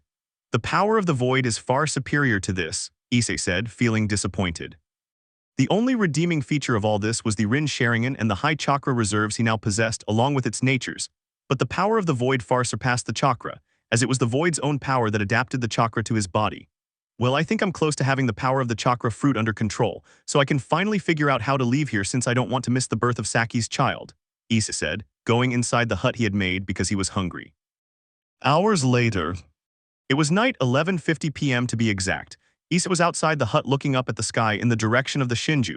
Something is approaching, he would say, levitating and quickly heading towards the place where he felt the approaching presence. He moved quickly, becoming little more than a black blur in the vastness of the night. Finally, he arrived at a bamboo forest where he descended, seeing a kind of light descending from the sky. Issei looked at that seriously, because it was someone who came from outside the planet. Utsutsuki, he would say, knowing who it was, because in the Blonde's multiverse there were only a few beings that could come from outside the planet. Then I hear footsteps behind him, and I notice a group of armed men being led by one in particular. They stopped when they saw the white-haired man who, with his golden eyes and unnatural appearance, frightened the subjects. Let's see something, he whispered to himself, focusing on his eyes. As his chakra flowed into them, veins appeared at his temples and a strong pulse of chakra surged from him. The group of 20 remained still in their places, their gazes lost, a sign that it worked. That will give me time, Issei said, watching as the light descended a few meters into the bamboo forest. Someone began to emerge from there, still glowing faintly. She was a beautiful woman with white hair, white eyes, and fair skin, a beauty literally out of this world and with an expressionless face which changed when she saw Issei. Issei recognized her immediately, as the people at that bizarre event were still fresh in his mind. Kaguya Utsutsuki, Issei thought, calmly looking at the woman who took a few steps back with a worried expression. Kaguya, who had recently betrayed Ishiki in her quest to keep the chakra fruit born from the Shinju and conquer this planet, never expected to see another member of her clan there, especially one of high rank. She recoiled in fear, for she sensed his abysmal amounts of chakra. Calm down and come with me, Issei said, and she nodded without saying anything. Issei approached her, took her left hand, and teleported to his hut, leaving the subjects paralyzed, who soon reacted confused. They don't remember why he was there, so they returned still confused. Take a seat, Issei said from inside the hut next to the silent Kaguya, who obeyed. Iala sat down in one of the armchairs in the small room. Issei, meanwhile, went to prepare tea as he had an unexpected visitor. Kaguya, I still remember her well. In the end she ended up with that blonde guy, she said while heating the water for tea. Even though he doesn't want to, Issei occasionally dreams about that nightmare of being in that place, being used as a bucking punching bag by everyone for the morbid amusement of that shitty god. His gaze was lost and he unconsciously released power that made the area surrounding the hut tremble strongly. P.I.I. Damn, I let myself get carried away by bad memories, she said to herself, calming down and taking the kettle off the fire. She finished preparing the tea and took it along with some homemade biscuits to the small living room. There was a nervous Kaguya who was just watching him. Calm down, I don't intend to harm you if that's what you think, Issei said calmly, pouring tea into a glass and passing it to a puzzled Kaguya. Here, drink it carefully, it's hot, he said as she took the glass to see the steaming, translucent green liquid inside. Issei sat down in front of Kaguya, silently watching her. She took some, but not knowing much about it, she got burned. Ait, she whispered in a beautiful voice that Issei managed to hear. That's why I told you to drink carefully, Issei said, taking a sip from his glass. Kaguya was then able to relax while eating some cookies which she really liked. Once they were calmer, Issei spoke. Did you come for the fruit? Issei asked as she stared at him. Yes, she would say, and Issei understood. Too bad there isn't one left for me to use, Issei said, surprising the Utsutsuki. Why do I use it? She asked, for he was too powerful to use the fruit. I simply wanted to have chakra and the only way was by eating that fruit, so I did it, Issei said, not giving it much importance. Having chakra. She asked, confused, not understanding what he meant by that. That's right, you must be confused by my appearance, but this isn't my true appearance. This happened to me after eating the fruit. I'm not an Utsutsuki, Issei said, and she was extremely surprised. You're not an Utsutsuki, but why do you look like one? She asked cautiously since Issei was still superior to her in power. It was the fruit. I already told you that thing can change the appearance of whoever consumes it. I can say that I look like an Utsutsuki because the fruit was created by them, or am I wrong? Issei said, looking at her, and she shook her head. So you're from this planet? Kaguya asked. No, I'm not from this planet or this universe, Issei said calmly, surprising Kaguya. You're not from this universe, she asked. Yes, you see, I'm from a different multiverse than this one. Being here is purely by accident, which turned out to be something good.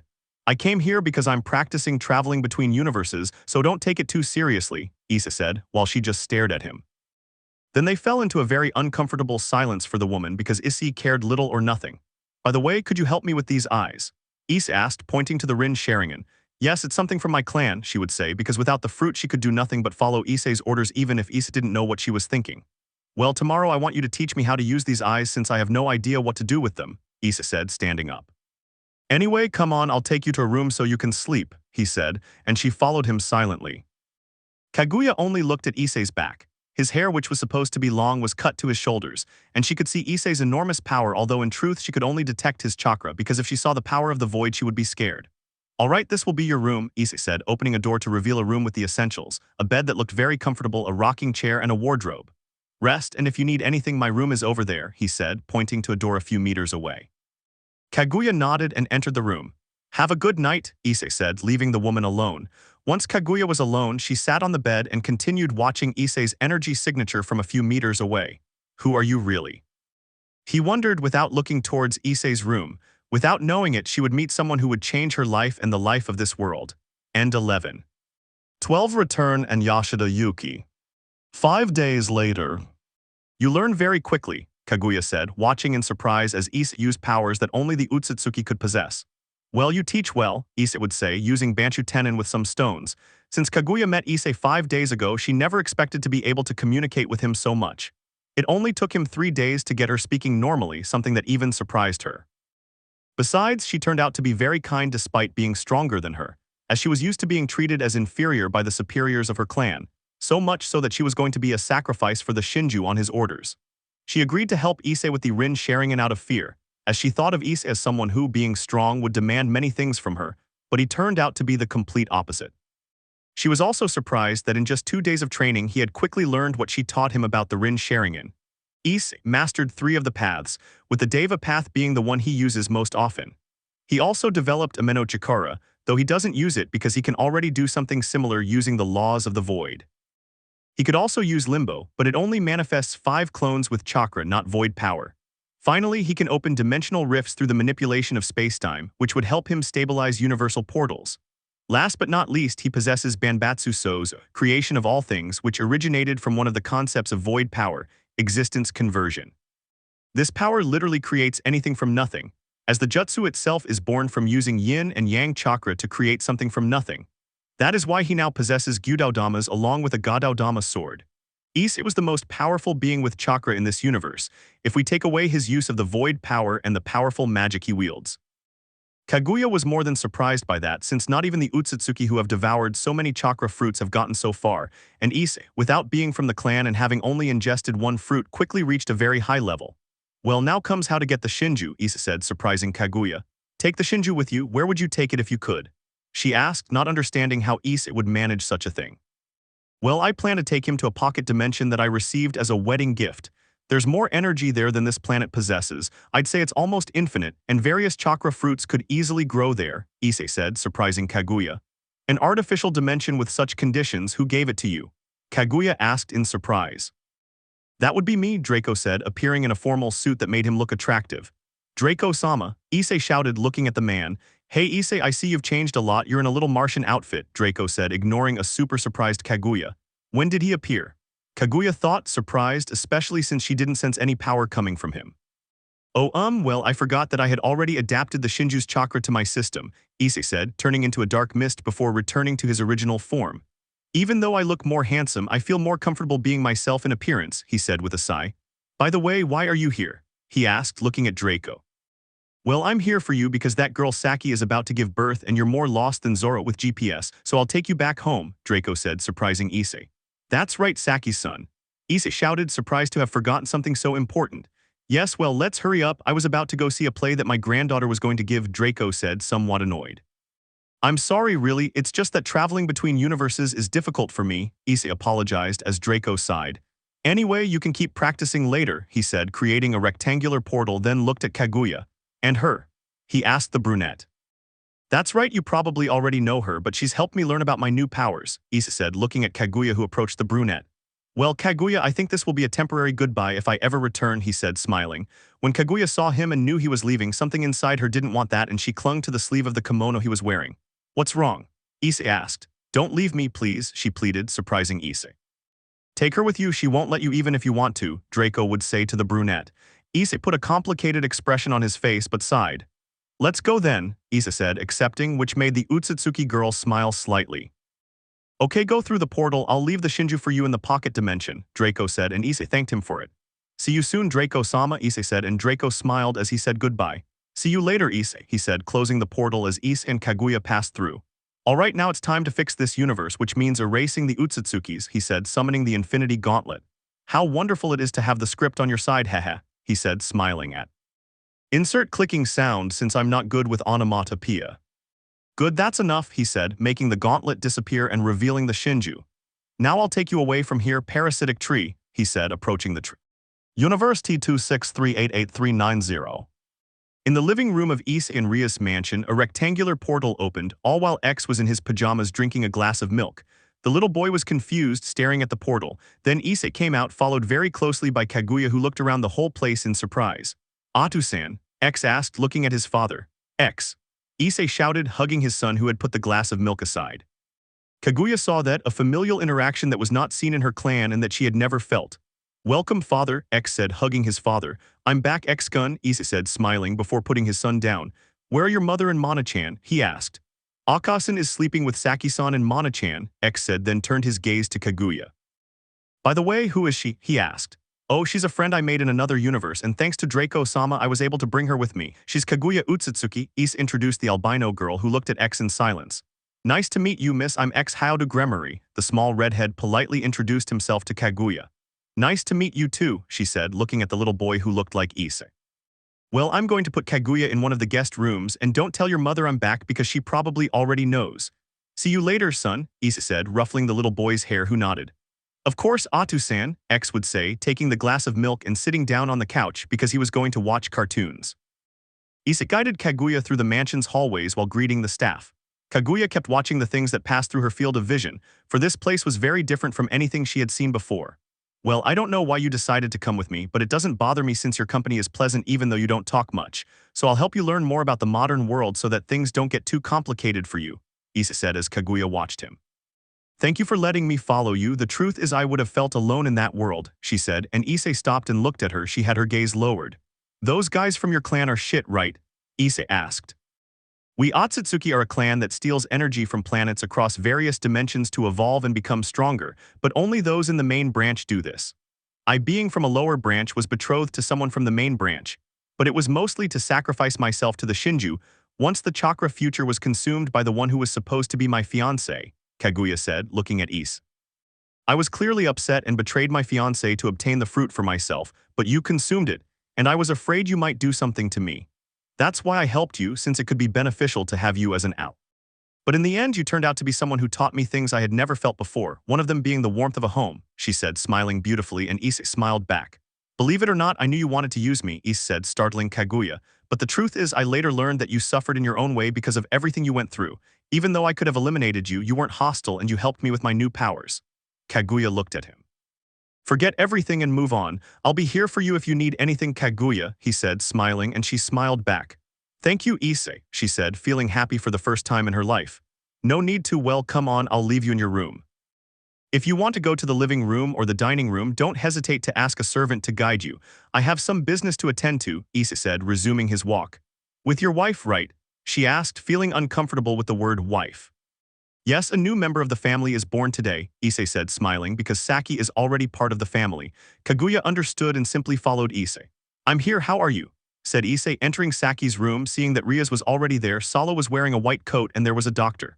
Welcome home, darling. Saki went into labor recently, Rias said, welcoming her husband. Issei looked at Saki's face, remembering when Rias gave birth to her children. He had to help because at that time Draco was busy with some matters of a fight against a powerful subject. Issei approached and took Saki's right hand, who looked at him. Issei, she would say in pain as she was already beginning to give birth. Don't worry, I'll be here with you through this, Issei said, using magic to lessen the pain. Thank you, Saki said, smiling. Okay, everything is ready, Saki-san, push, the doctor said to the woman, who began to push. Issei held her hand even though she was squeezing it tightly, but he felt nothing. Rias was on the other side watching everything. Yeah. Saki shouted, pushing. Come on, push, it's coming out, said the doctor as Saki continued pushing. The delivery lasted 5 minutes because thanks to Issei's help, Saki felt more relaxed and in less pain. Beware, cried the newborn baby. Wow, he's a cute boy, the doctor said, holding a baby with fair skin and dark brown hair. Here's your son, Saki-san, he said, handing the baby to the happy Saki.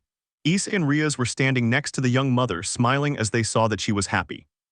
My child, welcome to the world, said Saki, crying tears of joy as she lovingly embraced the newborn.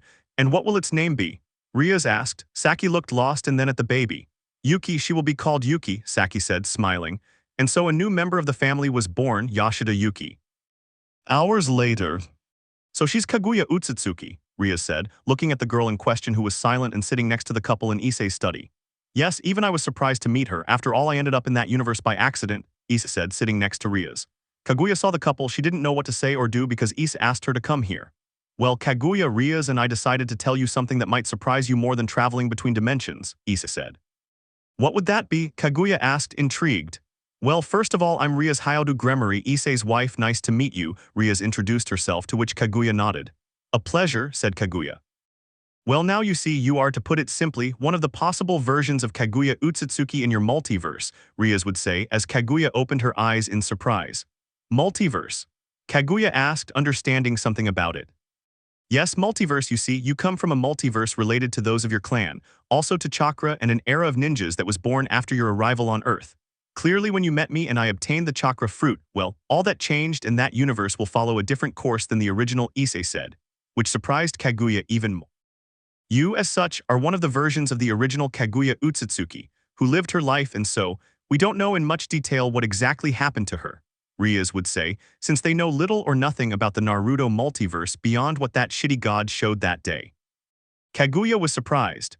Although she understood the multiverse, she never thought it was 100% true, since they barely travel between dimensions of the same universe, but traveling between multiverses was different and more complicated than that. In case you're wondering, we're from a very different multiverse than yours. In that multiverse, there are beings like angels, demons, gods, dragons, and more, along with all kinds of energy and magic, all related to our multiverse, Issei said, gaining Rias' attention. We are variants of the originals, although it's kind of crazy. We get used to it and we take into account that there are more Isseis and Rias in our multiverse, Rias would say calmly, since her astonishment passed many years ago. We tell you this so you know there are more like you in other universes, other Kaguyas who have had both good and bad fates, and also so you realize you're not unique in the vast omniverse, Issei said, leaving Kaguya even more surprised. Omniverse, she would say, stunned.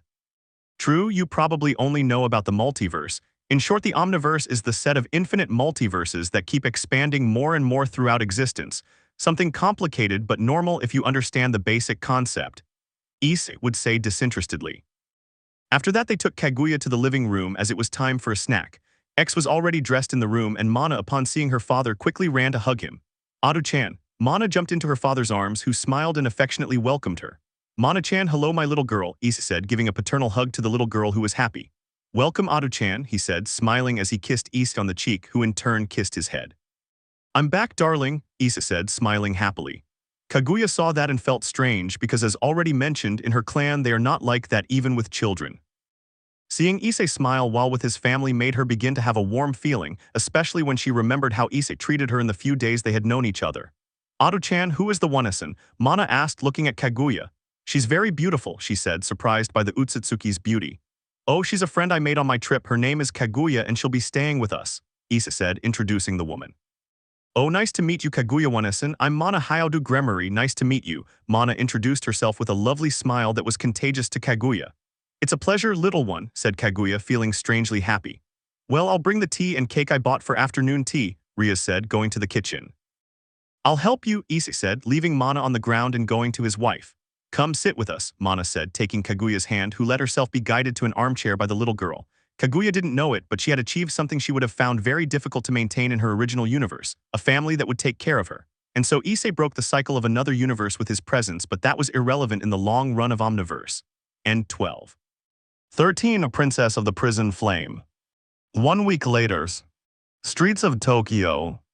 A week has passed since Issei's short trip to 2 different universes, with plans to return to the first one when he has everything ready to bring Salem back.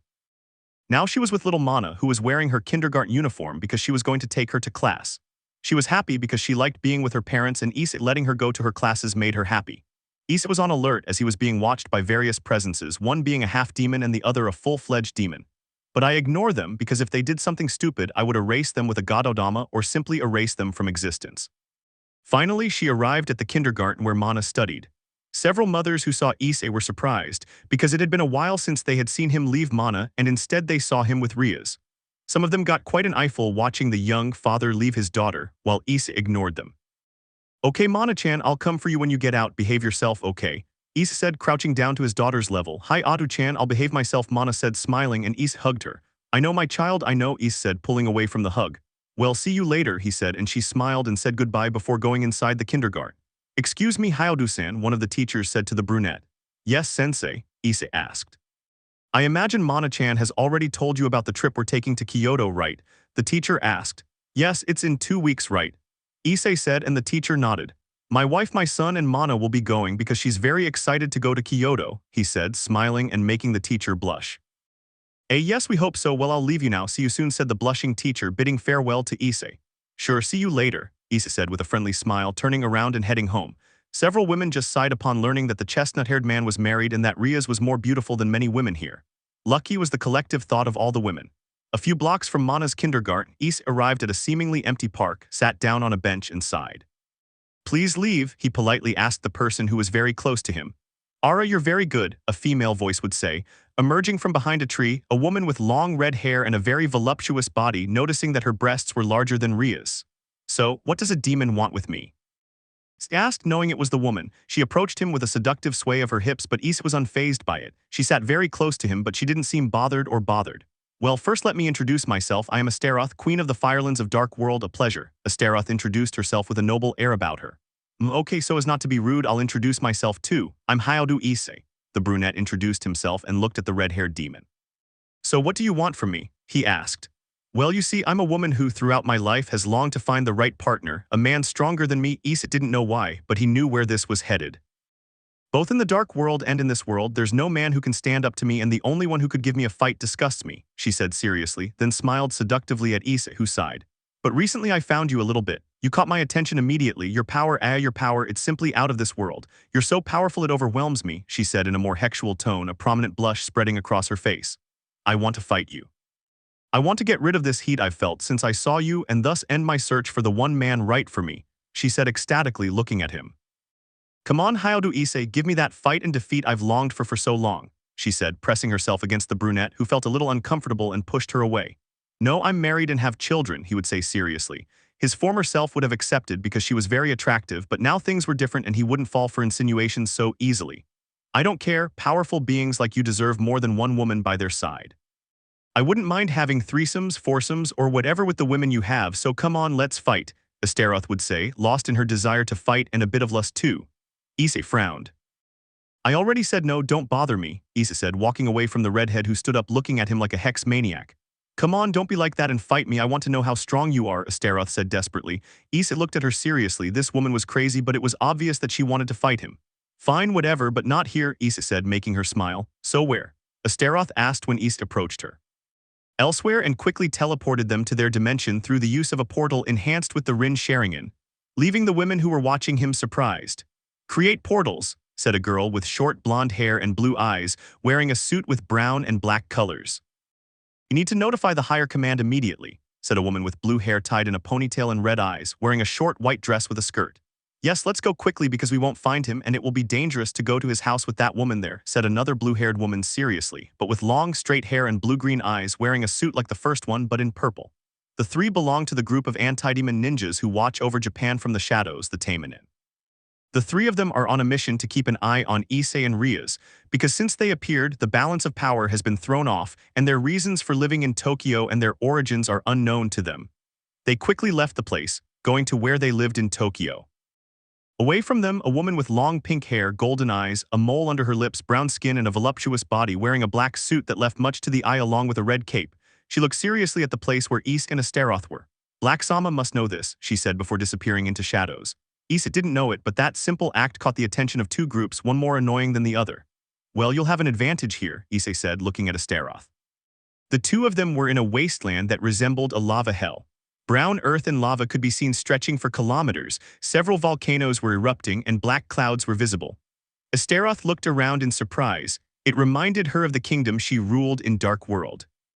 Then she looked at Issei, who was calm. I don't know if you're underestimating me, but I'll take this advantage to my benefit, Astaroth said with a smile. Good for you, now attack. I want to go out with Kaguya to show her more of the modern world, Issei said, bored. Well, just don't die, okay? You would offend me if you did, Astaroth said, preparing his attack. She is a noble demon from the Dark World, her kingdom being a far-off part of that world, a place called the Lands of Fire. Only demons or creatures that could withstand the high temperatures lived there.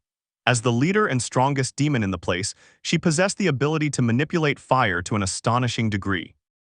Her control over her flames was superior to that of any wizard or fire being, which is why she was known as the Princess of the Prison Flames. His flame attack is Prison Flame, flames of such high intensity that they incinerate everything in their path, even magic could be burned. Astaroth charged his body with flames that swirled around him, changing from the typical yellowish-orange color to red. "Take this," I shouted, launching a powerful sphere of red flames at Issei. The chestnut-haired man watched the attack with boredom and simply endured it. Boom. A loud explosion and a powerful shock occurred at the sight. In front of Astaroth was Issei's body engulfed in red fire. She looked at that and sighed. "Was that all?" she asked, sounding disappointed. "That's what I'm wondering too.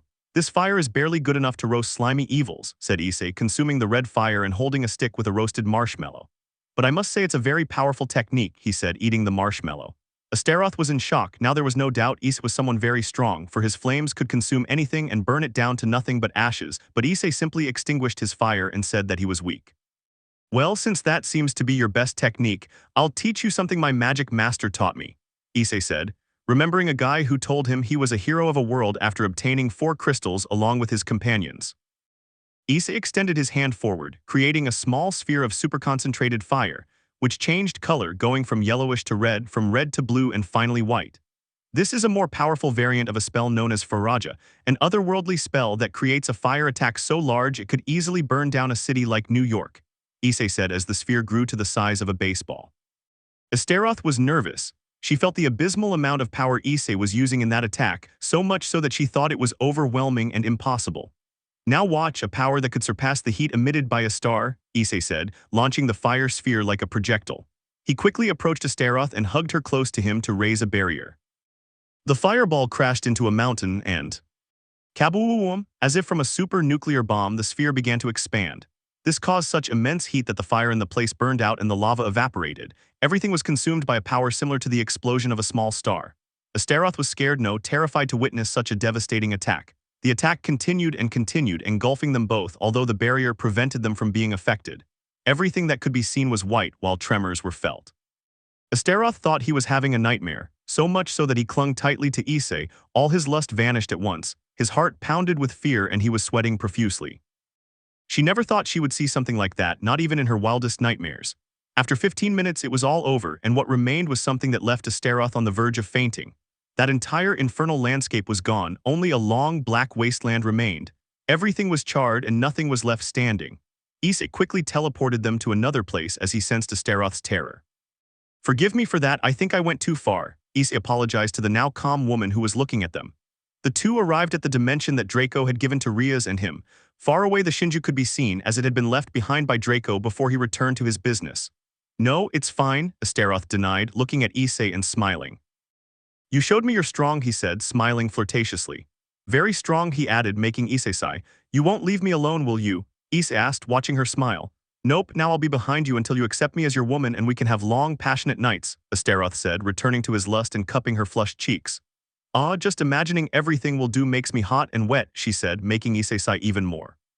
"I can't anymore, come on, we have to go back and don't think you'll be able to be with me, at least not if my wife accepts you, because she's the one who decides who's worth it and who isn't," said Issei, already tired of this insistent woman. "Don't worry, my dear, I can be very convincing," Astaroth said, smiling like a succubus. Issei understood what she meant and couldn't help but imagine Rias and her in a lesbian session, just imagining that made him start to get excited. "Calm down, Issei, think about the Bible, Issei thought, pushing all dirty thoughts out of his mind. Astaroth smiled when he saw him, so he took the liberty of hugging him by the left arm and smiling at him. "Let's go then, my dear," said Astaroth, smiling happier than ever. Issei sighed again. "I'm too old for this," he said, opening a portal to Tokyo. Thus the two disappeared and Issei unwittingly obtained what could be the first member of his new harem, but that's a story for later. End 13. 14 Quiet Day and Confession. Moments later. Hyodu/Gremory Mansion. "So let me see if I understand. She challenged you to a fight, you accepted and you won, so now she says she'll be your wife," said Rias, who didn't believe what her husband said.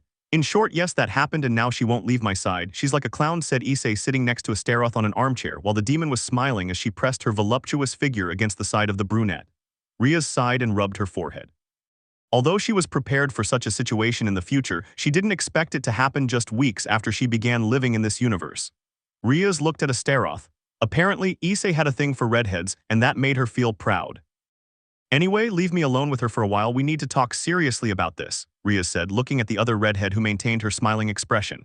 Issei managed to detach himself from Astaroth and moved away from the room. If you need me, I'll be with Saki, Issei said, leaving the two redheads alone. Of course, Rias said, still looking at Astaroth. After Issei had left, Rias spoke. Okay, what are your true intentions towards my Issei? And tell me the truth because I can't stand liars, Rias said very seriously. Simple, I'm looking for the man who can defeat me and make him my ideal partner, and Issei managed to be that man, the strongest man I know, by the way, Astaroth said calmly. So if someone stronger than Issei appears, you'll go with him? Rias asked, crossing her arms and looking seriously at Astaroth. No, that's not how things work, Astaroth said, her smiling expression fading into seriousness. I may look like a bitch, but I'm not one, I have standards. I'm from the nobility and I was raised to know the difference between attraction and love. I can say that Issei is kind because someone else would have killed me without hesitation. Besides, he tolerates my charms when others would have succumbed to them. I hate men who only see women as mere hex objects, and although I'm looking for a powerful man, I'm only looking for the first one who demonstrates, in addition to his power, that he is noble and worthy of winning my heart and loyalty, she said with complete seriousness, slightly surprising Rias. But that could change, I mean, maybe you're just saying that right now so I'll let you be with Issei, Rias said. Believe me when I say that I will be loyal to Issei. He is someone who has proven to be more than worthy of me, and I can say that I could fall deeply in love with him, Astaroth said calmly. I still don't trust you, but I'll give you a chance to get closer to him, Rias said, making Astaroth smile. Yufufu, you'll see I won't waste this opportunity and I'll show you I'm very serious about this, Astaroth said, smiling, but he fell silent when he felt Rias' power. Yes, because if you do anything that could hurt Issei or my children, I swear you'll need several universes to escape my fury, Rias said, smiling sweetly, a purple aura surrounding her body that made the mansion tremble slightly, making the room feel heavy. I love Issei and my children very much, and I'm prepared to kill anyone who tries to hurt them. Do you understand? Rias said, revealing purple eyes that, along with her aura, frightened Astaroth. I swear I won't harm Issei or your children, I really mean it, Astaroth said sincerely despite the fear Rias instilled in him. Well, I hope so, Rias said, now calm, making Astaroth sigh in relief. Now let's talk for a while to get to know each other better. As you said, you're a noble from the dark world, she said, and Astaroth smiled. Yes, I am born from a lineage of demons who control the most powerful fire of all, Astaroth would say proudly. No more than Issei's, I suppose, Rias said, making Astaroth tremble nervously. Rias sighed. He showed you his fire magic, didn't he? Astaroth nodded, frightened. It was horrible, very horrible, Astaroth said, traumatized. Rias sighed. Let's continue the conversation, Rias said, and Astaroth, after calming down, nodded. Hi Saki, how are you and Yuki? Issei asked, entering Saki's room and seeing the woman happier than before, sitting in a rocking chair wearing a nightgown. Oh, Issei-san, hello, we're fine, Saki said, smiling beautifully. She now had her hair tied in braids as she used to have it when she was young, and it had been changed back to its original color. She wore her glasses, and although her skin was still tanned, it did not detract from her beauty. Issei approached to see the newborn. The child was cute. Issei extended his finger, which was taken by the small hand of the child, who smiled. It's beautiful, Issei said with a gentle smile. Saki said nothing and was fascinated by Issei's peaceful face. In these few weeks, seeing Rias and Issei happy with their children, she felt jealous, because she never managed to feel the love of a partner. Because the bastard who put her in that world that she left thanks to the couple was not good to her and only used her to get money from her. She was jealous seeing how much they loved each other. She wanted something like that, but it seemed impossible as she doubted anyone would want to be with her knowing her past of prostitution and drugs. Just thinking about that made her very sad, and although she had her beloved child, she wanted to be loved as a woman by someone who would accept her with all her past full of bad decisions. Issei saw that Saki was crying and knew why she was suffering. He caressed Saki's face, who blushed at Issei's touch. Don't cry, you don't deserve to cry over a bad past. Focus on the present and look forward to the future. Now you have someone to move forward for. You have Rias, the children, and me, so you're not alone, Issei said, smiling warmly at the dark-haired girl who just looked at him. But I love you, she said without thinking. Issei was a little surprised because he's not one to use his powers to probe the minds of others. He doesn't like to invade people's privacy, which is why he doesn't usually know many things. This did take me by surprise as I didn't expect Saki to develop feelings for him. When she understood what he said, she was surprised and became nervous. Please forget him, but she was silenced by Issei's lips, which surprised her to the extreme. Issei kissed her affectionately. Rias might scold him, but it was something he was willing to endure, for he wanted to mend Saki's heart, and this was one way to do it. After 4 minutes, they separated with a thread of saliva connecting their mouths. Issei-san, she whispered, surprised by the kiss. SHHH, don't say anything, I accept you for who you are. I don't care who you were and what decisions you made. I care about the Saki who is a loving and good person. I care about you a lot, Saki, and I swear I will make you happy. I will give you that happiness that has been denied you for a long time, and we will raise Yuki together, Issei said, affectionately caressing Saki's face. But your wife, she would say, afraid of making Issei cheat on Rias. She'll understand, no, she'll explain things better, don't worry, okay? Issei said, smiling. For the first time, Saki Yashida smiled with pure happiness. This is the second happiest moment of her life, the first being holding her son in her arms. Please take care of me, Issei-san, Saki said, crying tears of joy and giving Issei a beautiful smile. I'll do it, Saki, just keep following me, I'll do it, Issei said, smiling. Outside the room, Rias smiled and Astaroth was jealous. Let's go, let's leave them alone, Rias said, smiling and taking the hand of the annoyed Astaroth. But he accepted her before me, Astaroth would say, annoyed and jealous. Calm down already, besides, Saki has been with us longer than you, so you'll just have to deal with it, Rias said, making Astaroth pout. Some time later. How are Saki and Yuki? Rias asked, looking at her husband who was arriving after being with Saki. They're fine, she and Yuki are sleeping peacefully, Issei said, approaching Rias. And Astaroth. He asked, not looking at the redhead. She went to get her things, she'll be living with us from now on, Rias said calmly. Oh well, Issei said without dwelling on it too much. Well, I have to go pick up Mana-chan from kindergarten, then I'll be back to go out with Kaguya to show her what the city is like, he said, and Rias nodded. The chestnut-haired man left the mansion and walked to where his daughter was. He could have used one of his cars, but he enjoyed walking more. Well, and these are hamburgers, Issei said, sitting across from Kaguya, for whom he had bought clothes like a white blouse and pale pink skirt as well as shoes. Although she dressed simply, Kaguya's beauty attracted everyone. He left Mana with his mother a while ago and went out with Kaguya. The woman from another universe was very interested in her departure, as she wanted to learn more about this world that was very advanced for her. After all, it's 2072, although the technology itself remains almost the same.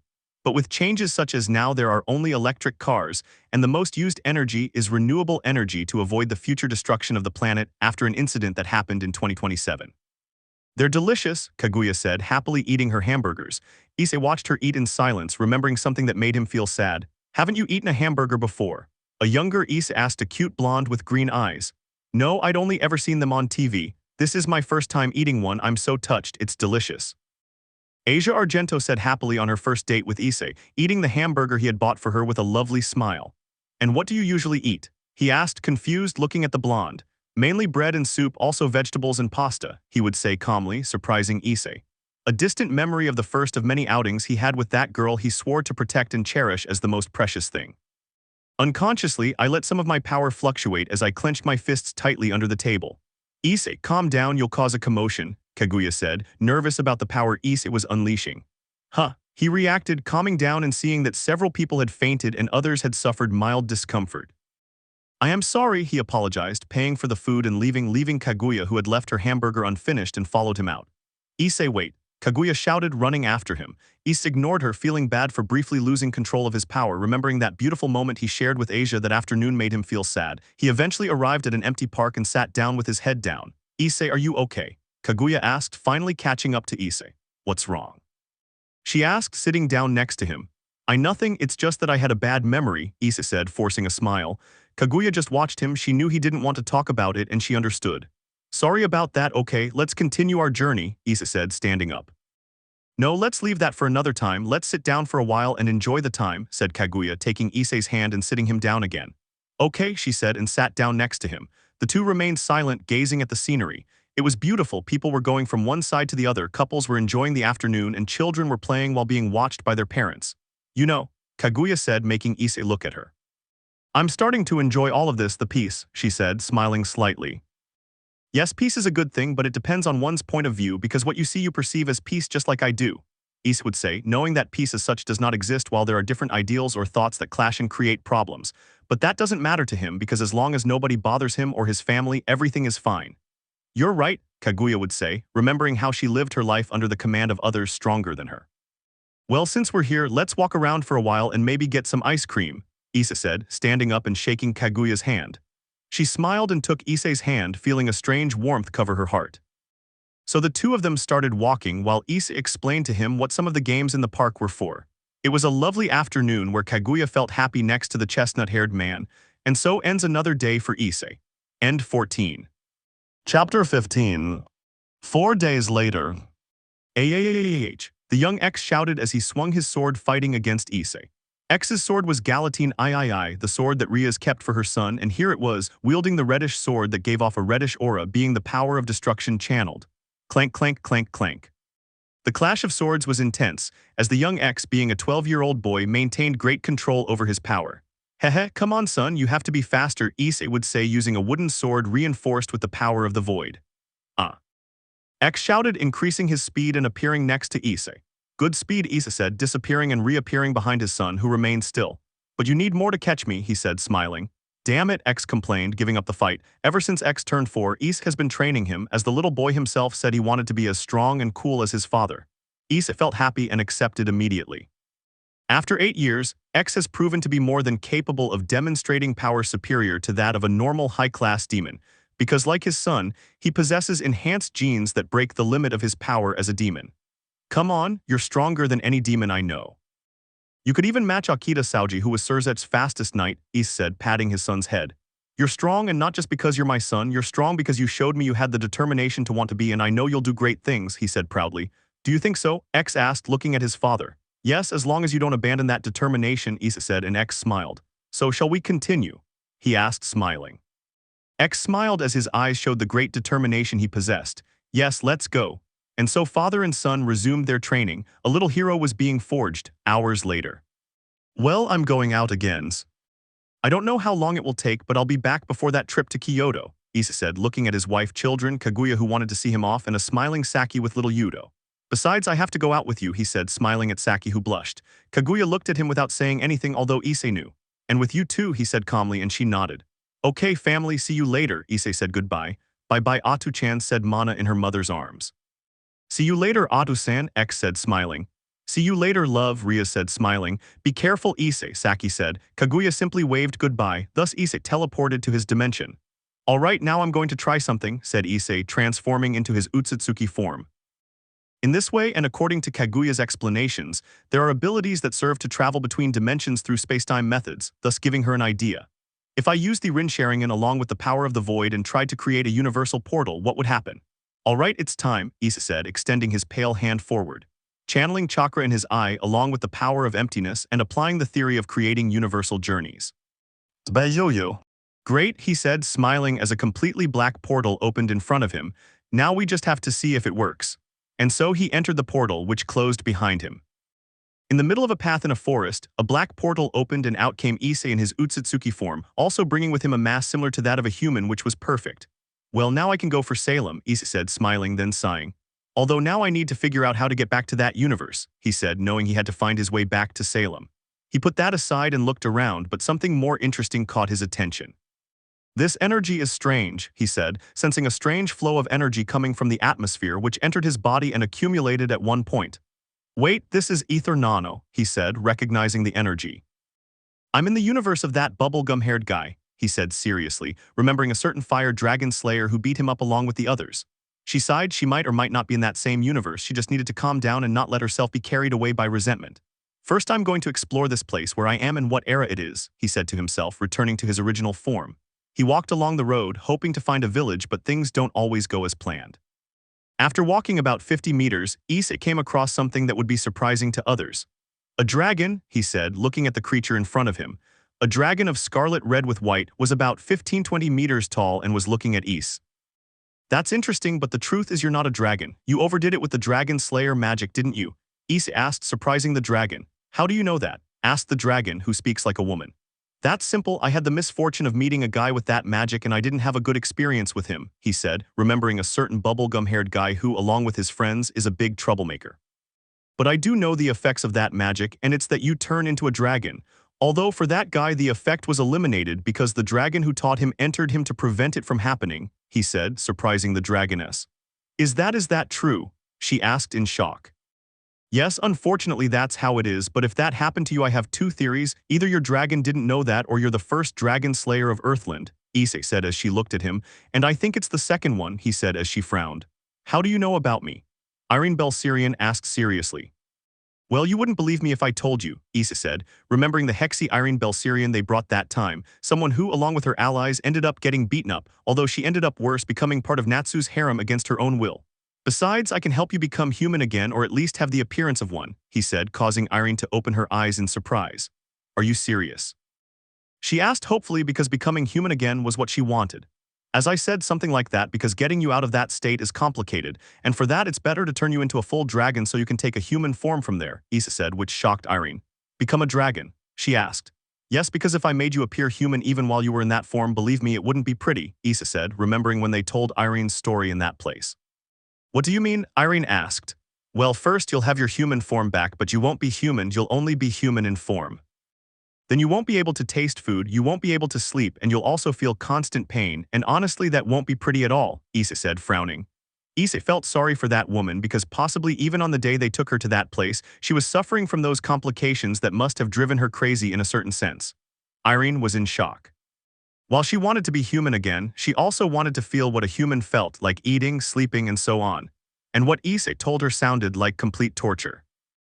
That's why the only option is to become a dragon so you can take human form and you won't have those complications, Issei said, because in his world Tiamat was a dragon and took human form, so he could also do that with Irene so that even though she wasn't human she could pass herself off as one. Irene was silent. She wanted to become human again, but what Issei told her made her reconsider that, and there was only one option. Please do it, at least I want to look human, Irene said, accepting the fact that she will never be human again. Issei nodded and approached her. The chestnut-haired man placed his left hand on the dragon's stomach and began to imbue it with power. Issei's tattoo shone with a gleaming light, and so the glow enveloped Irene. Issei replaced Irene's race, turning her into a 100% dragon, and after a few minutes it was all over and Issei separated from her. Already? Irene asked, feeling no change. Yes, now in order to have a human appearance, first think about your appearance before you were a dragon and cover your body with magic while you want to return to that form, Issei explained, since that was more or less how dragons could take on a human appearance. Irene did what Issei told her and closed her eyes. Irene's body shone a bright scarlet and gradually shrank in size, eventually measuring 180 meters. Issei quickly created a blanket and threw it at Irene. Then the light faded, revealing a beautiful woman with long scarlet red hair, a voluptuous figure and naked were it not for Issei throwing the blanket at her. Irene was surprised and looked at her hands, then she touched her face, then her body and began to shed tears. I have my appearance back, I'm back to being myself, Irene said, too happy to take into account her nakedness. Issei just watched her, feeling good about having helped her through this ordeal she had to endure for wanting to help people who ended up treating her like a monster until he remembered something. One question, Issei said, drawing Irene's attention. Are you pregnant? He asked. Yes, she replied, having kept her pregnancy from happening for many years. Issei was surprised because he isn't always attentive to things like what's inside people, and he had forgotten that detail about Irene. Why? She asked, pulling the blanket tightly around herself. Well, now your daughter is also a dragon or will be born as one, Issei said, surprising Irene beyond belief. I'm sorry, but that was bound to happen since it was inside you and is part of you, so you both underwent the transformation, Issei apologized to her. Irene touched her belly, her daughter, whom she conceived with that evil man who hurt her so much, her daughter whom she loves very much and did not want to suffer at the hands of those people. It doesn't matter, Irene said, her hands on her stomach, smiling. All that matters to me is that she's okay. She looked at Issei, smiling. Thank you, really, thank you so much. Even if she's not human, at least I won't have that appearance that scares so many people anymore. That's why I'm so grateful. And she smiled happily. Issei smiled too. This beautiful woman had suffered a lot, and her subsequent madness was a product of what she experienced wanting to be human. She wasn't bad, circumstances made her that way because in the end she regretted wanting to harm her daughter. Well, I'll leave you now. I want to explore this world and see what it has to offer, said Issei, starting to walk. Irene watched him approach, the one who was her savior and who helped her to have this form that she so longed for. Issei was about to walk past her, but she stopped him. Issei watched as she grabbed the back of his clothes, stopping in his tracks and looking at her. What's going on? Issei asked. I can help you with that, Irene said, looking at Issei. With what? Issei asked, confused. I want to learn more about this world. I could teach you the things I've seen and learned in these years I've been living as a way of paying you back for everything you've done for me, Irene said with a slight smile. Issei thought about it and it might be useful to him. Messerv, he thought, looking at Irene. I would be very grateful, said the chestnut-haired man, and she smiled. That's how Issei met Irene. End 15. Let me know in the comments below if you guys want the next part. Also check out my other video that has been shown and left. Thank you for watching. If you enjoyed this video, please like and share this video. And have a fantastic day. Bye.